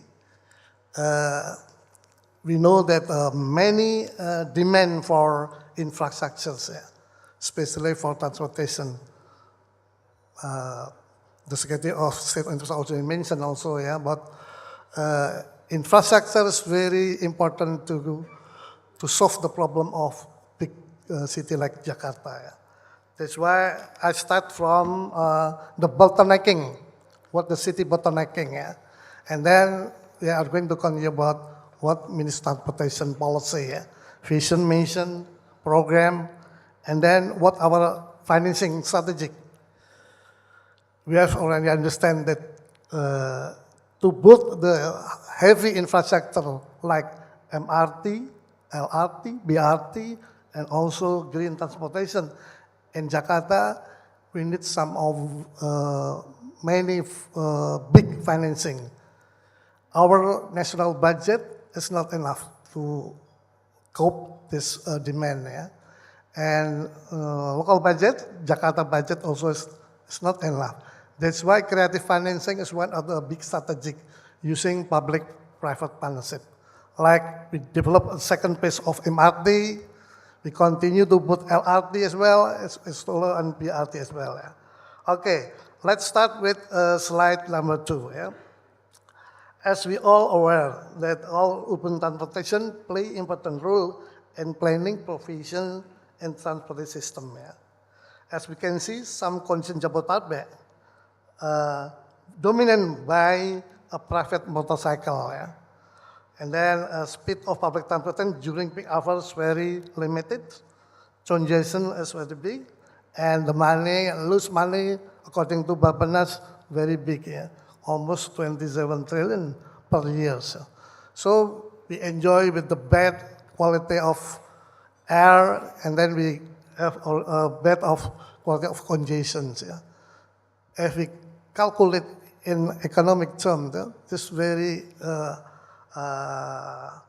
high money to spend with nothing, especially in congestion in Jakarta. So there's some of bottlenecking.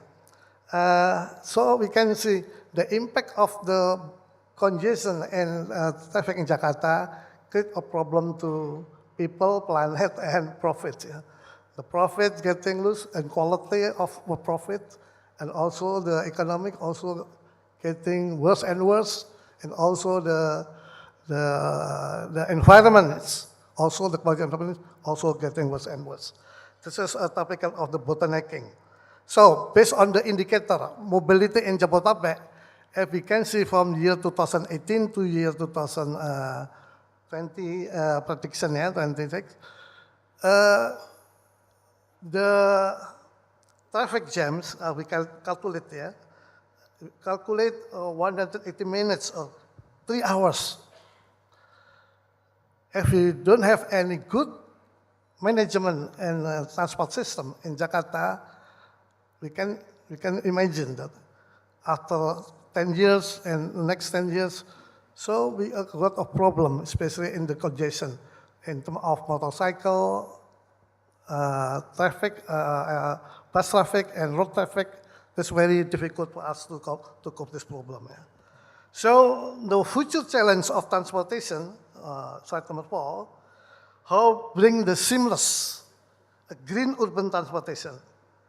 The Greater Jakarta is a populated and urbanized area, constantly experiencing an unorganized user traffic behavior, inadequate of quality of number of public transportation. Also, unbalanced quality or number of public transportation. And then government of Indonesia is striving to integrate around all urban public transportation and pedestrian as well as by lane, and also need the stakeholder to make this happen. Minister authorization using the strategic AC, one avoid, make the people to live in TOD, transit-oriented development, to avoid the using the personal car or personal vehicles. Try to use the stay in TOD. And then AC, the shift, the Minister of Transportation tried to subsidize, for bus company, especially to provide public transport using by bus. And then we change to electric vehicle, EV. This is one of the strategies that we already conduct. Besides, we build infrastructure like MRT, LRT, BRT, and other things. Slide number 5. So the government has developed several policy and plan. Government create regulation, start from law down to president decree, president regulations, and then down to minister regulation, and also down to the director general and promote in our policy. This is to try to reduce the bottlenecking that I mentioned before. And then slide number 6, Minister of Transportation tried to make the vision, the vision, value, and target, especially how to reduce the problem. The target we can see from there is 8 targets, especially make transportation more effective, efficient, safe, secure, comfortable, affordable community without being limited by administrative area. So we need a lot of demand, people mobility, demographic mobility, increased population to reduce the bottlenecking that I mentioned before. And then government introduced the regulation by law, by minister instruction and so on. And then the strategy how to build the infrastructure. That's why we use the creative financing. For instance, jump to slide number 9. Concerning the agenda, we know that our financing only cope 80% from the whole of financing. 20% of the whole of financing. That's why we need public-private partnerships. So, according to slide 11, slide 12, and slide 13, we can see that we need some more expansion to build MRT, from not only from south to the north after HI to Kota, and then from Kota to Ancol. This is south to north MRT. We still need some financing. Please come to us, discuss with us, collaborate with Jakarta, because sometimes the project, we call it solicited, unsolicited project, and unsolicited means the ID come from Jakarta government, solicited come ID from central government, that we can share So a lot of project can be attract in this occasion, especially not only to expand MRT, we still have a lot of program for MRT, not only south north, also we need of west to east, according to Jabodetabek. And then we develop also LRT, which is more financing, not only from loan from Japan, from Korea, but also we attract from private sector as well. Yeah. So please come to us and discuss about the possibility. Last but not least, especially, I would like to ask, if we're talking about prediction on transportation, we need some new idea. Yeah? We call it the new idea to capture the behavior mobility of people, to mention of our demand, real demand targets. Yeah? Because without real demand target, we cannot predict our tariff or our price using that. That's why sometimes we discuss only the supply side, but sometimes we neglect what the demand side. Yeah. That's why we need some future, please, last slide. We need something like urban analytic ecosystem data. Yeah. So data not only vertical, horizontal, but cross area of activity, like they mentioned in Jakarta is center of financial, tourism, education, and services.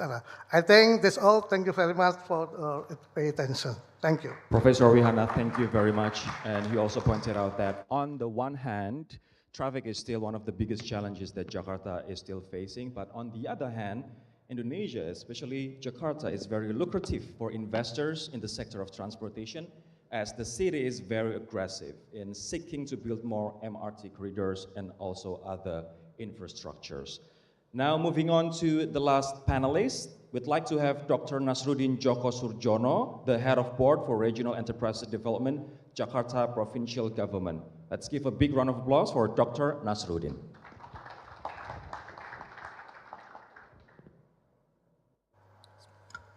Assalamualaikum warahmatullahi wabarakatuh. Peace be upon us. Good afternoon to distinguished speaker, distinguished guests, ladies and gentlemen. On behalf of Jakarta Province Government, firstly I would like to convey our gratitude to all participants who spare their time to attend Jakarta Investment Forum and this plenary discussion with us here at Regis Jakarta. Let's start from our leader commitment. According to the Presidential Regulation number 60/2020 concerning special plan for urban area, in the Article 21, paragraph 2, Jakarta is stated to remain as the center of governance activities, including government and diplomatic areas, trade and service centers on international, national, regional scale, and others. And following the new slogan for Jakarta, Sukses Jakarta for Indonesia, the Jakarta Provincial Government is striving to realize the commitment in making Jakarta to become a global city that serves as a center of economic and business activities on regional and global scale. Despite the capital city reallocation next year, we are enthusiastic that Jakarta will remain an outstanding spot that offers numerous prospects for business and investment collaboration for everyone. Following President Jokowi's aspiration, we are certain that our economic legacy as the largest contributor to regional and global economic growth will be sustained. Currently, around 70%, Jakarta contribute to national growth economy. Distinguished ladies and gentlemen, if we look up to the Global Power City Index, or GPCI, this measurement is commonly used. Next slide, please. This measurement is commonly used as an annual ranking that evaluates the comprehensive power and attractiveness of major city worldwide. According to the Global Power City Index, Jakarta has made significant steps and is currently positioned at 45th city in the GPCY rank. Aside from that, we are also positioned as the 4th among all ASEAN cities. This remarkable achievement highlights the Jakarta economic positive growth in recent years. As per today, we can conclude that Jakarta is already in greater position globally, especially within the dynamic and competitive market in ASEAN region. Therefore, for the next future, revitalizing our economy and transforming our infrastructure will indeed become our top priority in order to strengthen the global city status for Jakarta. Next slide. Ladies and gentlemen, in order to maintain a global city status, there are certain aspects and sectors that require our highest attention, such as public infrastructure, waste and clean water management, telecommunication, housing, and healthcare facilities.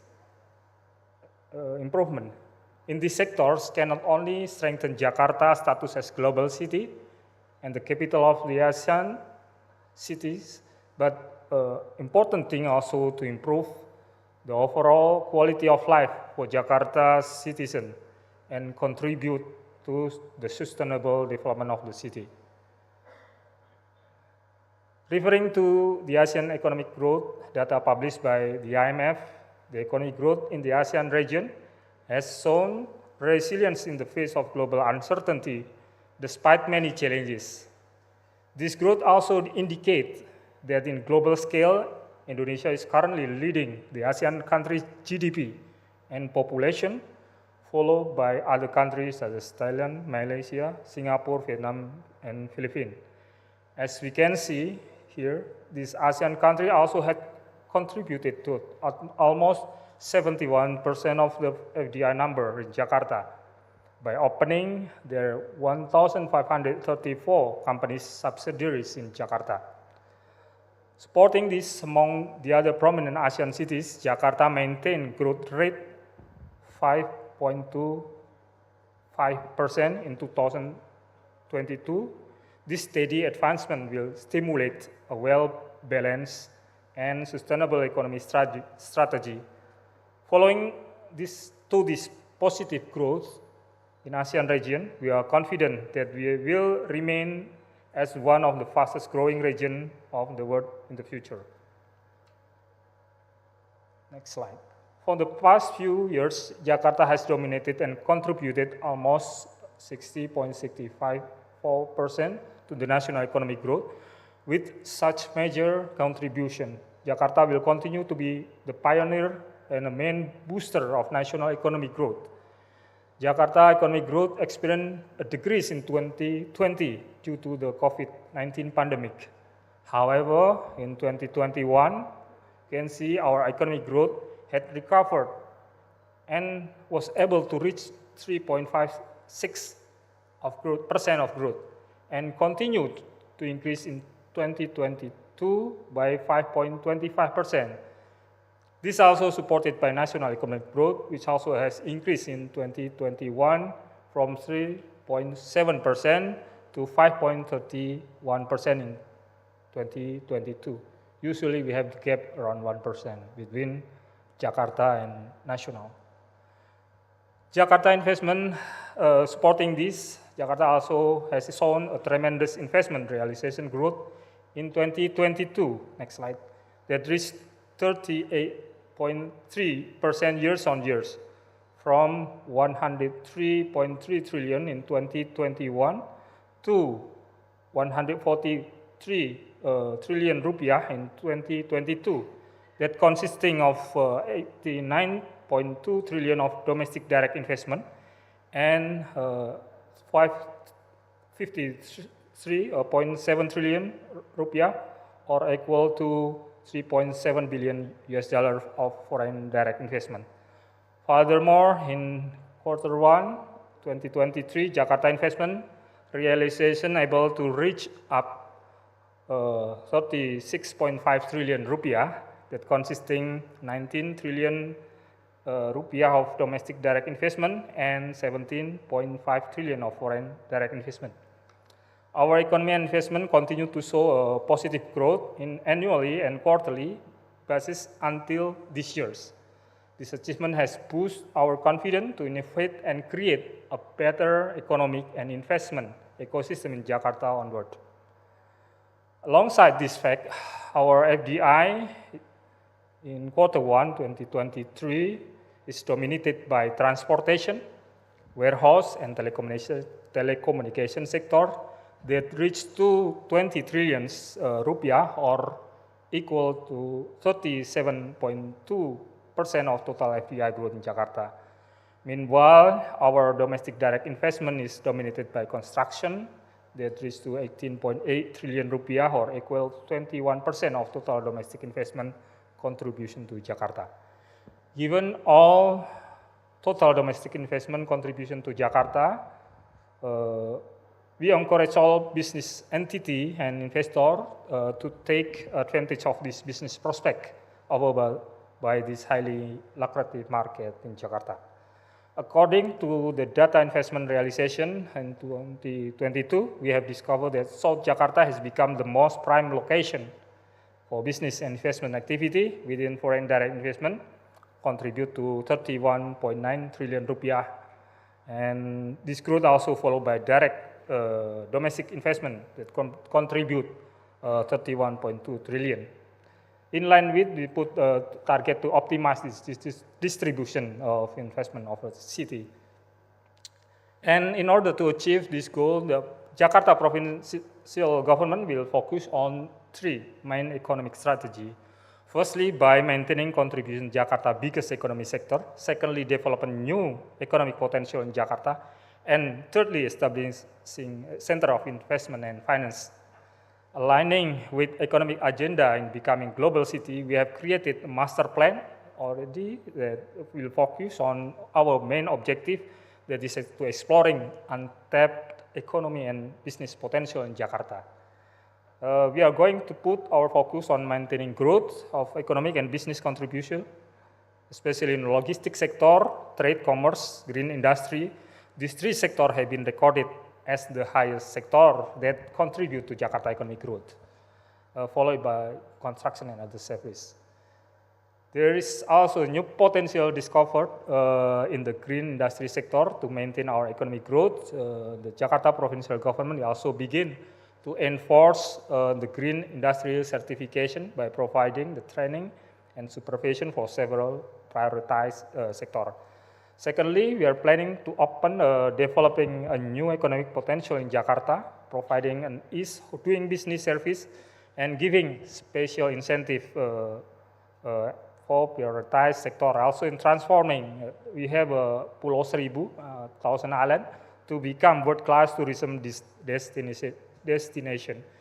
Also improve public transportation infrastructure, especially support business of our local small, medium-sized enterprises. One of important aspects to be adopted is to create healthy and friendly business investment ecosystem. Following this initiative, Jakarta provincial government working on granting both fiscal and non-fiscal. Nowadays, we have local state budget 83 trillion rupiah. And we have also regional owned enterprise that also contribute as special mission vehicle of Jakarta government. In accordance with the incentive strategy, we intend to welcome all potential business partners. The last one is to prepare Jakarta as center of investment and finance. There are three elements that are valuable to support achieving this goal. Making Jakarta as a center of institution for monetary, investment, finance, and improve and integrate our business investment licensing system, and thirdly, to improve our business and investment ecosystem onward. Ladies and gentlemen, to close this presentation on behalf of Jakarta provincial government, I would like to share our confidence in inviting all of us, the business entities and investors, to collaborate with Jakarta, as we are supported the fact that according to IMF Global Economic Forecast, Indonesia is set to surpass regional economic growth of 4.6% and global economic growth of 2.8%. And Jakarta will remain to hold highly significant role as the engine of national economic growth.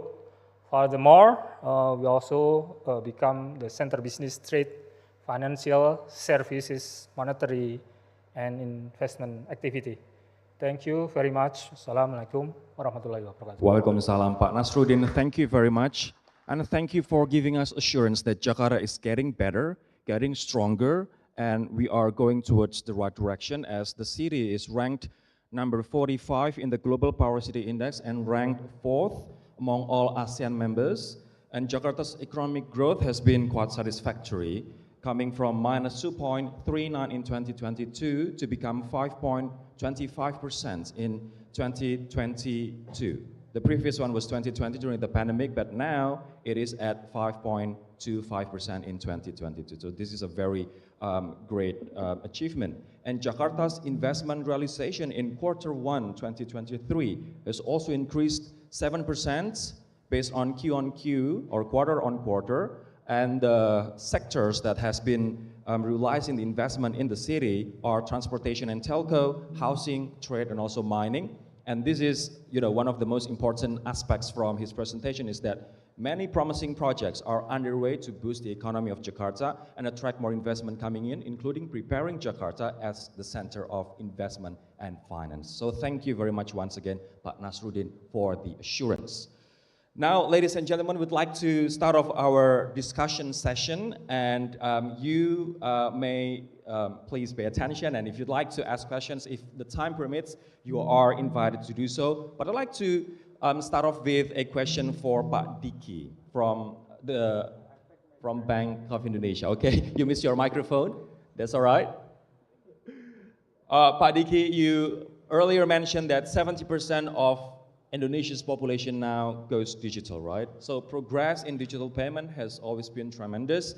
But what are the key challenges encountered in the process of digitizing the government programs, and how can we mitigate those challenges, Pak?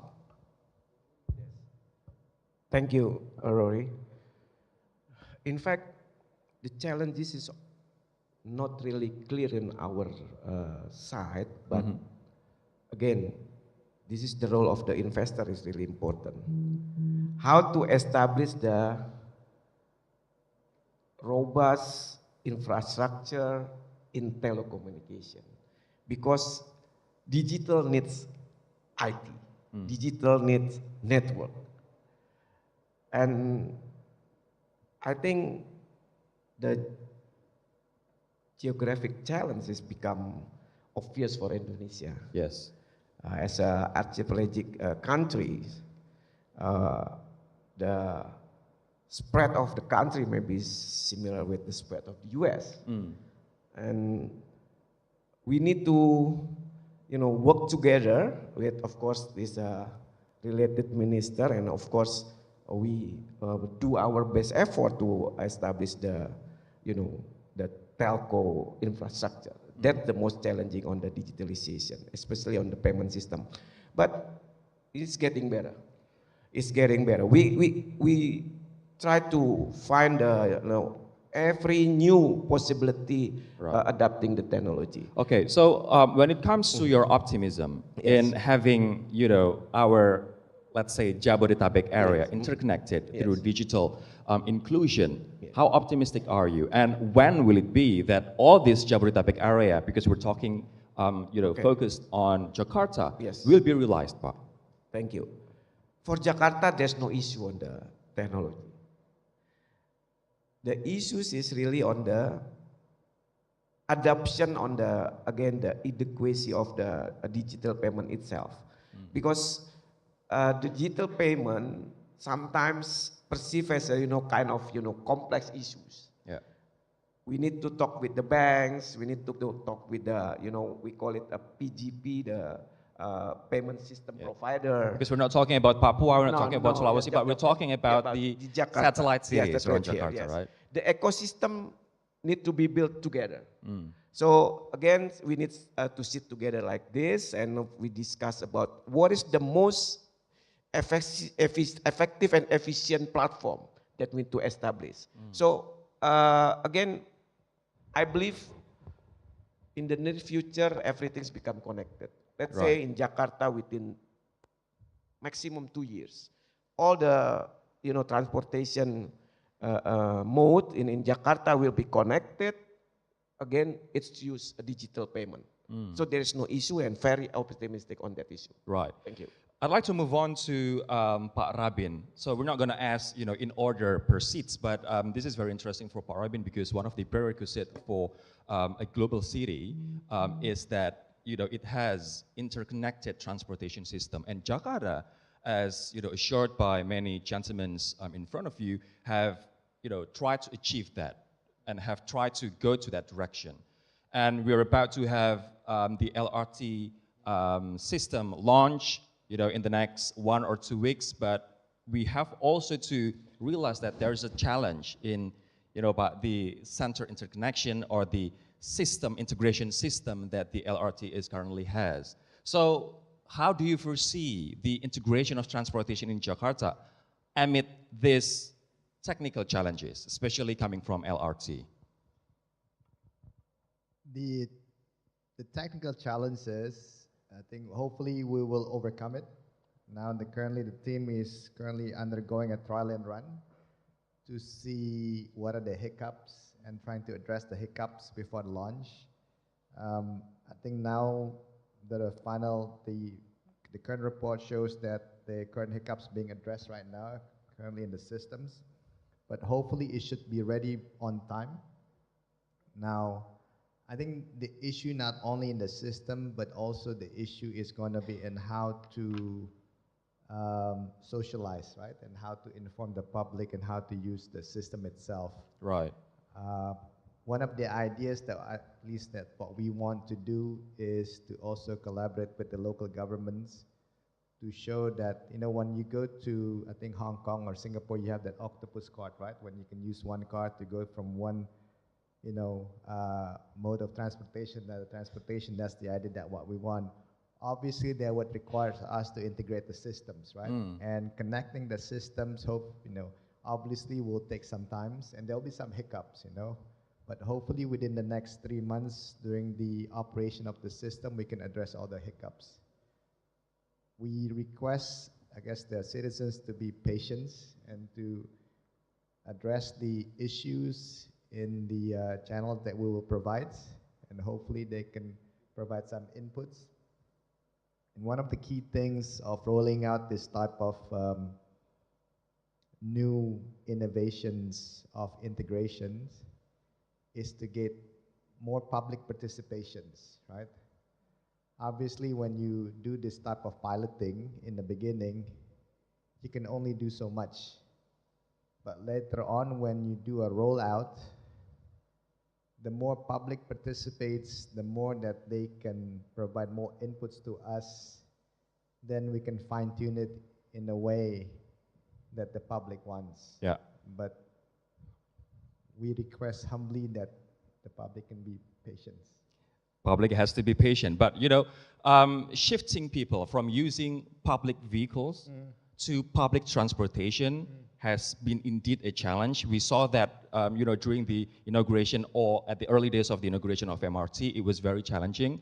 But for the LRT system, how from SOE ministry at least encourage the public to use this LRT and abandoning or minimizing the use of their private vehicles? I think now, look, the citizen has become younger. Even my son, he doesn't drive anymore. He doesn't even have a driver license. He's 20 years old. Back in my days when I was 17, even if we're not even 17 years old yet, we always get a driver license, sim tembak. Nowadays, kids nowadays, they don't even want to have driver license. So that indicates the needs of today's, right? Oftentimes we thought, do we really need to push people not to have cars? But the younger people, when I ask them, do you really want to have cars? They don't actually want to have cars. You know, they use public transportation, either they go Gojeks, right? Yeah. So, you know, I feel very optimistic that as we provide more better public transportation, there is up standard to global standards, you know, we become more global citizens, right? Because they want to be global citizens, right? Right. At the end of the day. But how to make sure, sorry for interrupting, Pak Rabin, how to make sure that all these people from all economic brackets, especially from those, for those at the middle, lower income bracket, to be able to financially access the public transportation? I think pricing will matter in the beginning.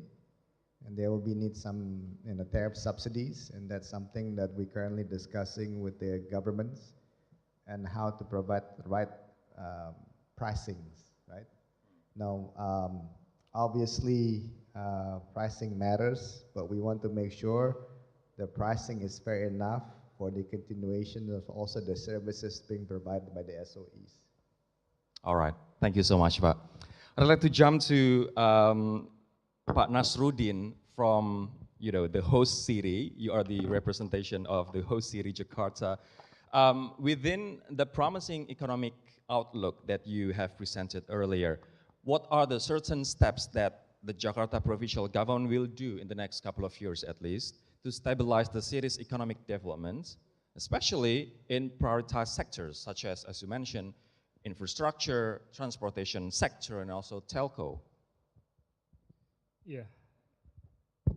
Thank you for your question. Actually, right now we already established a legal foundation for that, such as spatial planning, also from 2023 until 2026. We call it RPD, Rencana Pembangunan Daerah, or Development Planning, Regional Development Planning agenda or document. Yeah. And also from infrastructure side, we already what we are prepared from infrastructure, hard infrastructure, also soft infrastructures. From hard infrastructures, nowadays you can find MRT already developed, and also LRT from central government already developed in Jakarta. And now we already also connect those between MRT, LRT, and buses become one ecosystem. So we are using one ticket. We can use this ticket to all. That's the JAKLING Pro, right? Yeah. The one card, single card that can be used on multiple transportation modes. That is a soft infrastructure that we have to create. And then I think a new infrastructure also will develop in Jakarta. We, as our colleague from central government said, that we prepare for the next step is develop from east to west MRT, and also in Jakarta itself, and Pemprov DKI, DKI Jakarta government also planning to develop LRT from Velodrome to Manggarai in this year. So start from this year. Right. So this is part of, but we need actually from investor, because we realize that we have only 83 trillion regional budget. Yeah. And we need investors in order to boost this infrastructure development. And as investors, you are all invited to join the bandwagon to, you know, progress the infrastructure, especially in transportation of the city. But you know, talking about the economic growth that you mentioned of Jakarta, on the other hand, we see many challenges, especially on transportation sector. We still, you know, see many traffic jams on productive hours. We see pollution, etc. Is there any blueprint that the Jakarta government is currently undertaking or is currently seeing how to tackle those challenges? Yeah, I think we have in Jakarta province, we have Bapeda. We already set planning 10 years, what we are going to develop, which infrastructure, and in what time we have make planning for 10 years, and we see the gap between those we have in the budget and we should have from other resources like innovative financings. As I remember that the growth is depend not only from state budget, or we call it G, variable G, also from investment. Investment and consumptions. Consumption is C. 50% of economic growth in Jakarta, 50% come from consumptions. But from government expenditure, from local government side, only contribute 2% of GDRP. So PDRB, or you call it local domestic product. So that's why we need like investment coming, and also we believe also we use our colleagues here, executive director of regional owned enterprise, also join in this forum. They also help us in order to develop infrastructure in Jakarta, such as how they create, how they develop a next LRT from Velodrome to Manggarai, and also state-owned enterprise, not state-owned enterprise, local-owned enterprise in DKI Jakarta. We have 13 local-owned enterprise in Jakarta that has asset around 191 trillion rupiah. And also they contribute revenue, and also they around 30 trillion rupiah. Okay.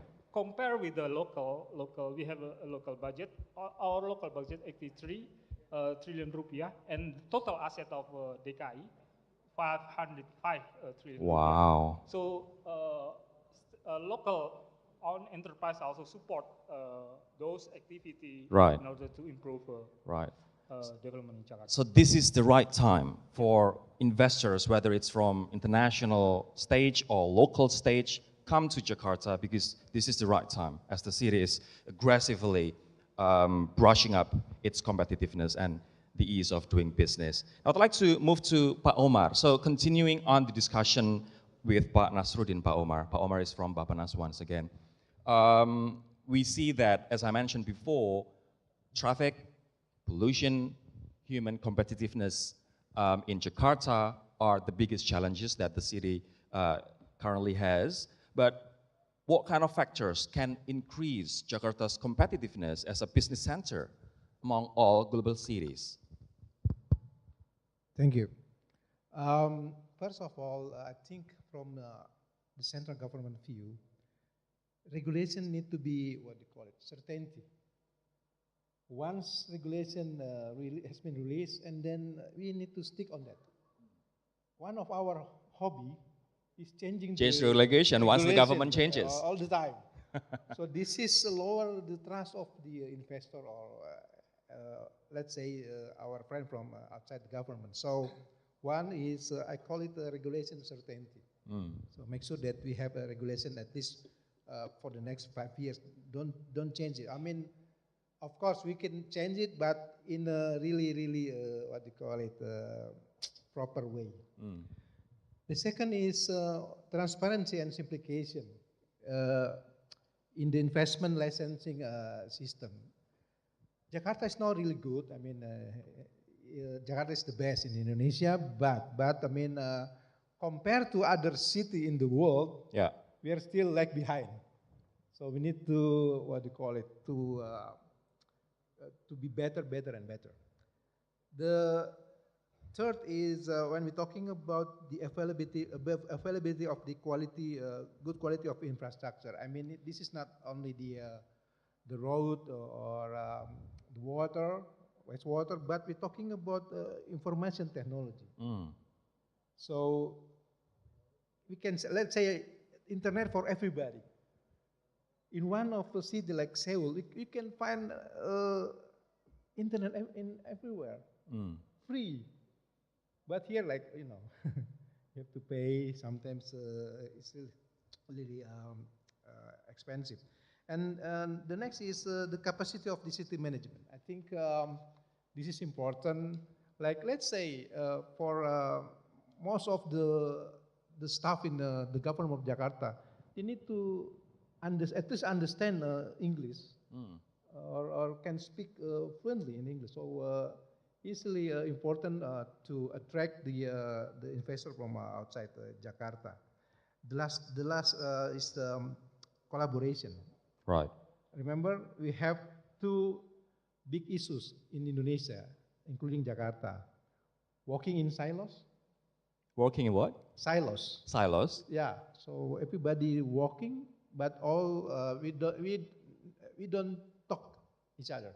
Okay. We only work. Working hard, very hard, but don't talk each other. The second is fragmented governance. In like a metropolitan Jakarta, we have many cities, many kabupatens, and then three provinces, three governors. So collaboration is a must. And then we still have problem with that. Okay. We don't, we're really struggling with this issue. I think that's all. We need to make sure that we have it. It's really interesting that you mentioned about we tend to work in silence and we don't coordinate to each other because there's also sector ego, right? Currently underway or currently we're having, and that's one of the biggest challenge. But through collaboration, we can realize everything. But in the next 5 years, Pak Omar, this is my last question before the Q&A session. In the next 5 years, how do you foresee Jakarta compared to other main cities in Asia, for example, like Hong Kong or Singapore, or even Bangkok? How do you foresee in the next 5 years? I think first of all, we need to like a grand design. How we move forward all together. Not only the government, not only the private sector. So the forum like this is really good. We can talk, we can share our expertise, we can share our knowledge, we can share everything, including the funding. So grand design, how to move forward. These are like a consensus from everybody, from every single stakeholders, and then we have like a regular based meeting through this forum. Right. Not only this is like a seminar, not like seminar. It's really a working session, how to solve the problem, right? I think that's the idea. Thank you. Thank you so much, Pak Osmar. I would like to move on to Professor Wihana. Professor Wihana, I'd like to focus on the transportation sector. And we've been, Indonesians have been spoiled by the easiness of having private vehicles. For example, for a motorbike, we only pay like 500,000 as down payment. Then after that, we pay what? In a month, we pay like 400 or 500,000. It's easy to have private motorcycles. Now it's getting easier to have private cars as well. And the big question is, because this is the prerequisite of a global city that has a very good transportation system, how would you or how would we shift the tradition or the habit of using private vehicles into public transportation, and what the incentives prepared for public to do so? Yeah, thank you. That I mentioned before that MOT already used the strategy of ASEA. Avoid means that try to boost people to living in the transit-oriented development, TOD. So people not using private vehicle because with the mass transportation, they just visit in station and then goes to the shopping area and also office in the transit-oriented development. That's one strategy. That's why in terminal and also station, we are going to put TOD. Second, we try also to give subsidies for bus corporate to conduct the bus with our subsidies. Right. To using private vehicle, move to public transport using bus, especially under the electric bicycle program as well. And the third, using electric vehicle, like many governments, echelon 1 and 2 and MOT now using electric vehicle to avoid using old car and gasoline using. That's why this one. Another thing, subsidize and stimulus policy from us to move, avoid, save and to improve, according to using the kind of strategy. And now, Minister try to attract investor to provide bus electricity. This one good idea. But from the investor perspective, they are very concerned about the ROI, return on investment, right? If I put my money here, I want to have my money back by, let's say, 20 or 30 years. In your prediction or in the outlook of your ministry, if some investors want to put their money or invest their money in the transportation sector, how long will it take to get the ROI, return on investment, Pak? Yeah, that's a good question. Let me just try to attract investment using our incentive policy. Besides subsidize, besides using the pricing strategy, tariff strategy, we also using incentive by other policy, providing the infrastructures by us to attract profit investment. But we cannot conduct this policy alone, because the ecosystem not only us, we only not regulator, builder, and so on, but sometimes incentive related to Minister of Finance as well, and other ministry or enterprise as well. That's why, in order to reduce congestion in Jakarta, we try to make the ecosystem first, and then using the new methodology, try to attract the real mobility using under the new data generation, and then that's all. Thank you, Prof. Pak Robin, would you like to jump in about the how many years will it take for investors to realize their ROIs? I think that really depends. I think that really depends on the projections of the investment itself, right? But to be frank, looking if any investor would come to Indonesia, if you look at the macro projection itself, the country is expecting the GDP per capita to reach about 5,000 US dollar, this year. That's usually an inflection point. 5,000 GDP per capita, usually an inflection point where there will be usually a boost in consumption, boost in investments. Any investors look at that figure, it's usually a trigger for them to invest in a country. Now, Indonesia, a country, fourth populous country in the world, growing middle income class, itself is already a country that can compete with anyone in terms of market size, right? So any investor that would like to come to Indonesia would eventually need to calculate that in their calculations. Now, the length of how much that they will get in terms of the ROI would actually depends on how much breadth and space that they have, right, in terms of their investments. But usually that takes around 10 to 15 years, depending on how much that they're willing to be in the country, right? 10 to 15 years. Yeah, 10 to 15 years. Now, I think the growth right now is they're looking like, the idea of investing in EV, for instance, right? That also in line with the government's also policy, right, to push for more EVs. I mean, look at it, 50 million middle income class. If you're any EV manufacturing companies, you take 10% of that.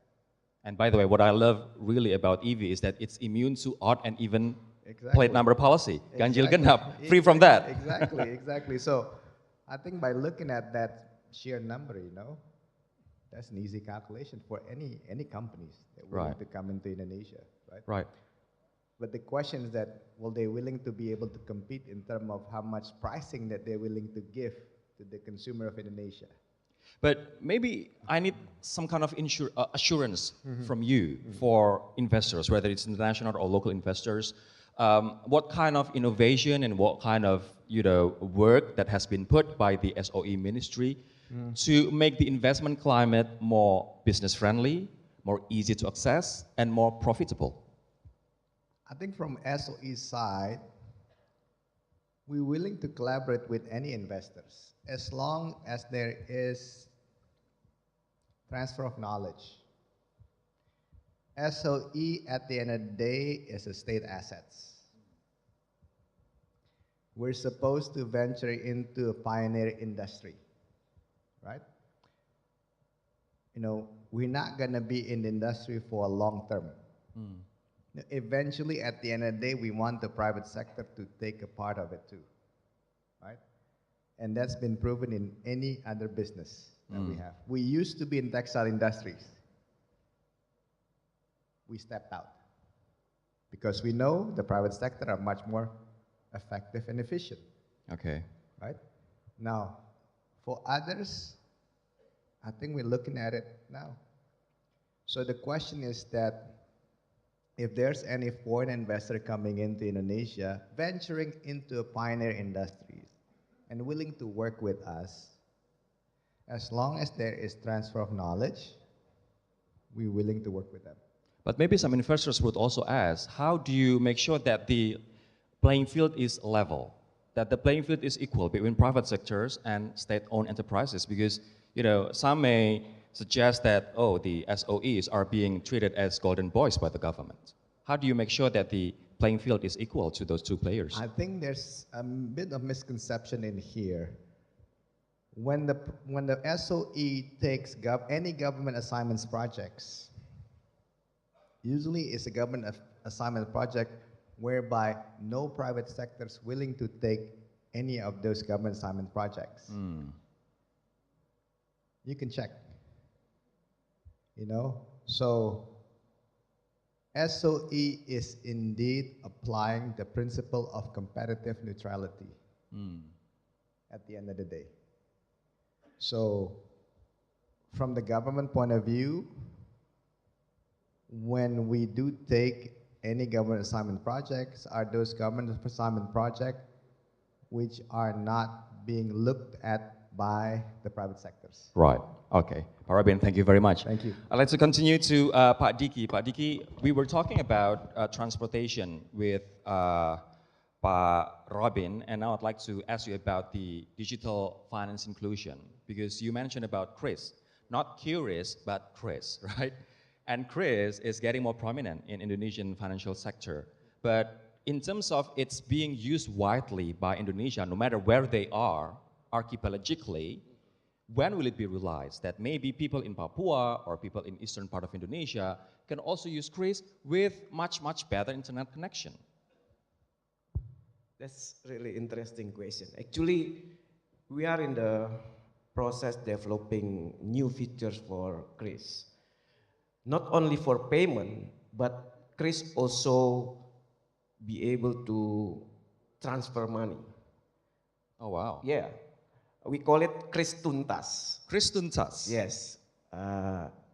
Tarik tunai, transfer, and store. Okay. Okay. You can withdraw, you can save, and you can transfer. Is it through Chris? Is it quite normal in different countries, or is it like the first in ASEAN? Specifically in Indonesia and first in ASEAN. Okay. Okay. Why we develop this kind of feature? Because we know that we need to reach out to the to the needs, especially in the corner of the country. A lot of people doesn't have a bank account. They only use a mobile phone, e-wallet through non-bank institution. So I think the time is running out. I will be quick. We need to use all the technology available to provide the easy access to the people. Right. So Chris can be used by the subsistence people across the country, especially from cities to the remote area. Okay. So, the urban area in Jakarta especially, they just, live here for a week or months, they get a daily payment, their families in the village, they can just transfer through Kris. And that's going to make Without bank investing, account. exactly, that's going to make investing in financial sector would be more lucrative than Absolutely. ever. All right. Absolutely. So Okay. the mobility of the fund between cities and villages become so fast. All That's right. the So vision. Thank we you. have now reached at the end of the discussion. It's very sad that our time is up, but I'd like to give all the gentlemen to give some kind of final statement or final insights to the audience. Maybe we can start off with Pak Diki. Go ahead, Pak. Let me reiterate Pak Osmar concern. I think the most important one for us, all of us here, how to make, the collaborations become, the first step of the process. We need to sit together, lay out our own strategic plan, and then we talk each other about how to progress with the process. That's my takeaways for this forum. Thank you so much. Thank you so much. Pak Robin, go ahead, Pak. Yeah, I think I echo Pak Diki. I think one of the key things about ensuring and becoming a global city is this key of collaborations between whether that's from the local enterprise entity, SOE, private sectors, whether it's coming from international or domestic investors, right? Now, knowing what we want and how do you want to go, where to go, especially when Nusantara is built. The new capital. Yes, the new capital. I think that's important for the city of Jakarta as a whole. If city of Jakarta is going to be the economic center of Indonesia, then we as the citizen of Jakarta, right, needs to also contribute to the development of city of Jakarta. Then we, as a city of Jakarta, we also need to provide insight and inputs to the local government itself. What do we want Jakarta to be? What type of services that we want to be, that we want the government to provide at the local levels, right? Now, I think that type of interaction needs to happen. For it to happen, civil society needs also to be strengthened. All right. Thank you, Pak Robin. Pak Omar, please, the time is yours, Pak. Actually, my name is Oswar. Aswar, I'm sorry. I'm sorry, Pak. Yeah. Okay, my name is not unusual name. So. First of all, I think collaboration is a must, and then when we're talking about collaboration, we're talking about consensus. We're talking about investment forum that really having walking sessions. And then, of course, we also have a need to adopt what the global city in the world doing. Like when we're talking about transportation, we can look at the London, New York. And we're talking about culture and social. We can see the way London doing their business regarding the culture. They protect, they preserve, they conserve their heritage. I think that's all. Thank you. Pak Osmar, thank you very much. And apologies for the mispronouncing your name. Professor Wihana. Yes, because talking about new Jakarta, the future of Jakarta, first we have to shift our paradigm. Yeah? The most important thing, we have the same vision, executive, legislative, corporative, and also many stakeholders inside in Jakarta. First, our vision should be same. The second is harmonized regulations. After paradigm, we already agree with one paradigm. The second, harmonized regulation. The third, we try to use the business process using digital solution and also green solution. And the fourth, try to make the organization, set up the organization, because Jakarta is a big business, big activity, and big externality. That's why the organization should set up. And the approach should be using with spatial approach rather than sectoral approach. Yeah. Spatial, talking about Jakarta, we have national budget, local budget, and state-owned enterprise budget, corporate budget. So try to make a new regulation, new organization. And then capacity building for the capacity of the new Jakarta, with Jakarta, and the last, create the incentive structure to be moving positively. Thank you. Thank you, Professor. Last but not least, Pak Nasruddin. Okay, thank you. Infrastructure development in the city of Jakarta is one of the follow-up steps to continue to be accelerated by Jakarta provincial government in seeking and pursuing global city status. The improvement of the transportation system with existence of the MRT, LRT, Transjakarta, and feeder public transportation is the main proof that government is serious about improving the management transportation system in Jakarta. And besides that, we also realize that supporting infrastructure in trade flows, such as the port in Jakarta, has contributed 6.7 million TEUs per year, and 14 million tons of cargo per year will benefit Jakarta position as an economic gateway in international trade flow, and that is able to tribute its position by contributing to achieving an improvement in the ranking of city in Asia. And the last, I would like also to comment that actually we need, Jakarta need, we have still room of improvement in order to develop infrastructure, but still we have fiscal space, limited in fiscal space. So that's why other resources, financing, we need like creative financing. We need to, in order to boost development of infrastructure. The PPP. Yeah, that's all. All right, Pak Nasruddin, thank you very much. Let's give a big round of applause for our panelists for today, ladies and gentlemen. So all in all I can say is that this is the right time to invest in Jakarta, or widely to invest in Indonesia, because there are many promising projects that are underway to boost the economy and attract more investment coming in, including preparing Jakarta as a center of investment and finance. And as previously said, that Jakarta's economic outlook has been very, very positive, starting from 2020 to 2022, that sees growth, which is very tremendous, from minus 2.39 in 2020 to an economic growth of 5.25% in 2022. And last but not least, Jakarta investment realization in Q1 has also increased by 7% quarter on quarter in the sectors of transportation and telco, housing, trade, and also mining. So there's no other right moment. Now is the right moment to invest in Jakarta. Gentlemen, thank you very much. And I'd like to ask you to please stand up. Let's now capture this very special moment for a photo shoot op.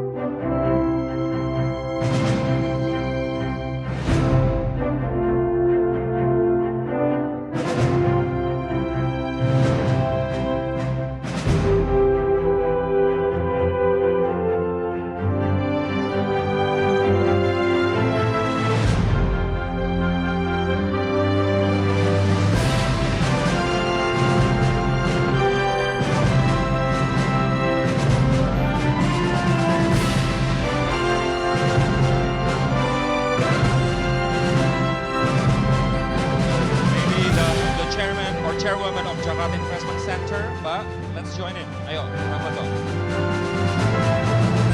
Langsung impromptu. Our friends from GIC, let's join us.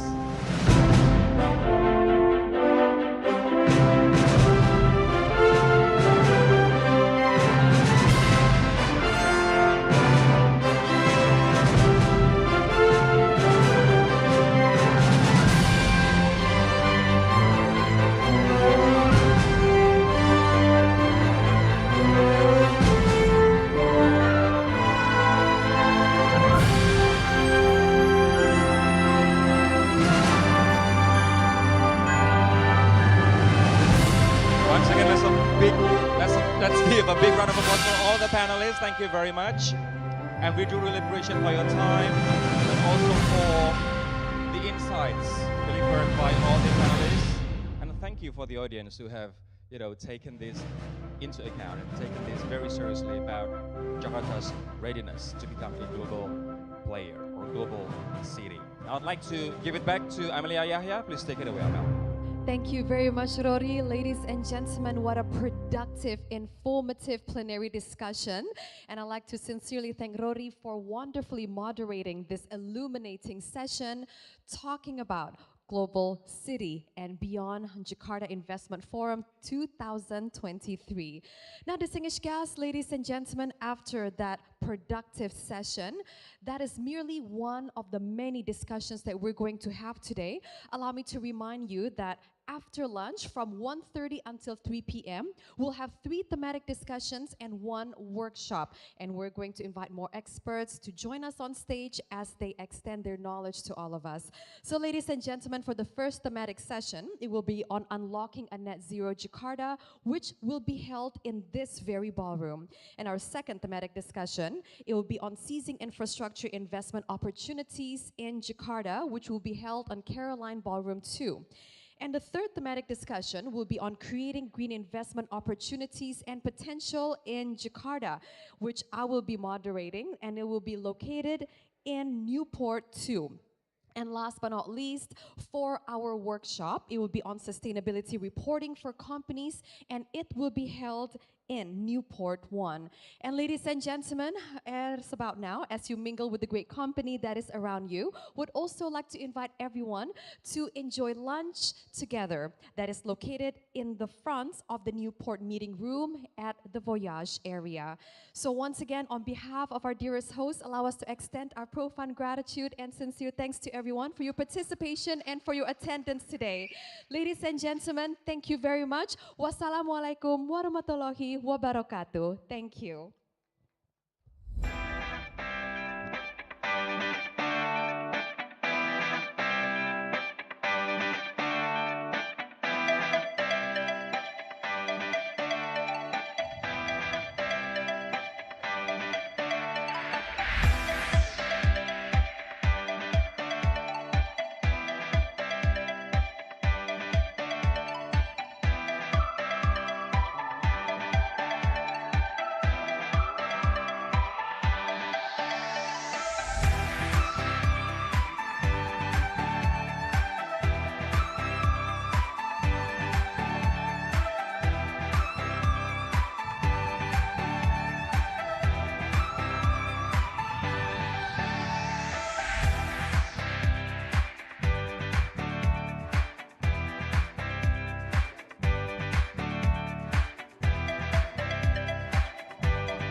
Selamat siang Bapak Ibu sekalian.